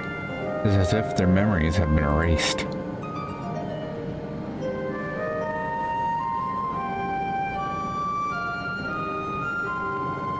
Given that our members of Oblivion remain unaffected, it was likely the work of regulators, but by whose design? Someone smart enough to play at being the Queen of Reason. And that, guys, even if some suspect deception, most of Alexandria will be on our side. We need to find out who she really is. I think it's Tturuhhetso. Tturuhhetso's mom. While I agree wholeheartedly, we should avoid drawing more attention than we already have. We must be patient until Oblivion's network turns up at a lead. Or until our self-proclaimed queen makes her next move. Fuck now.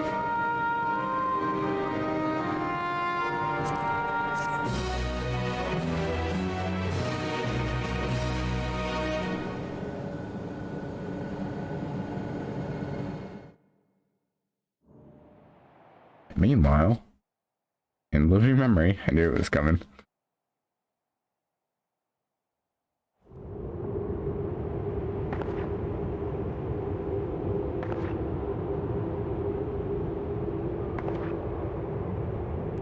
Uh-oh. Where am I? What is this? I thought it was gonna be Kafkiwa, but maybe it's not.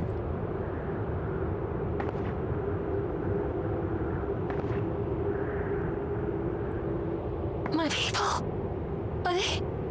Are they safe? Oh wait, no, this is Breach. I think this is for the Alliance raid. Oh, maybe not then. Why am I?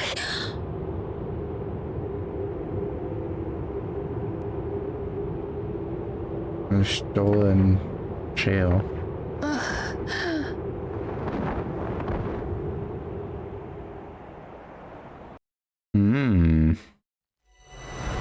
In fear of death, the people turn to Queen Reborn. Or the people turn to Queen Reborn, their fates to learn.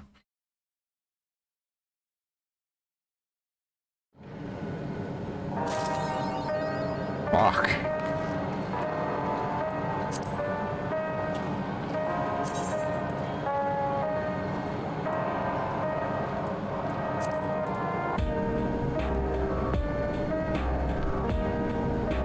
Oh, Charlie's saying people are theorizing that person that woke up in living memory might be the actual Fiend.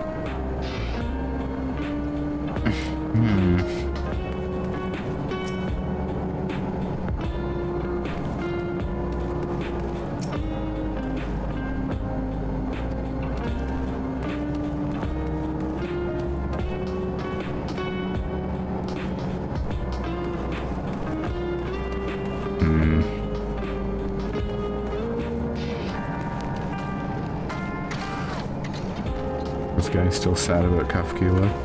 Yep.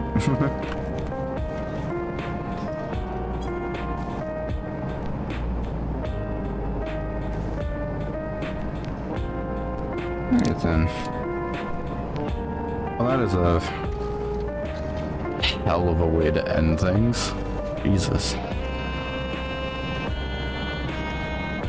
Time to look forward to, what, another 3 months of waiting until the next patch? Oh boy.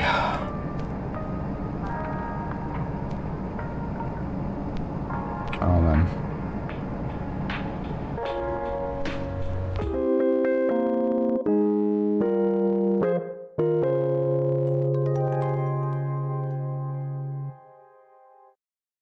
Alright. That's gonna be it for today then. A shorter stream than usual, but I only intended to just do the patch content and then be done. If anyone is still watching this live, tomorrow, Saturday, at 4 p.m. Eastern, me and my static will be doing the new Alliance raid. So that'll be fun. And then Sunday we'll be raiding as normal.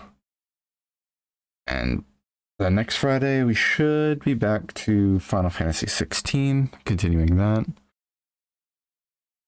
And yeah, that's gonna be all. Thanks for watching, thanks for tuning in. If you're watching the VOD later on, thanks for listening.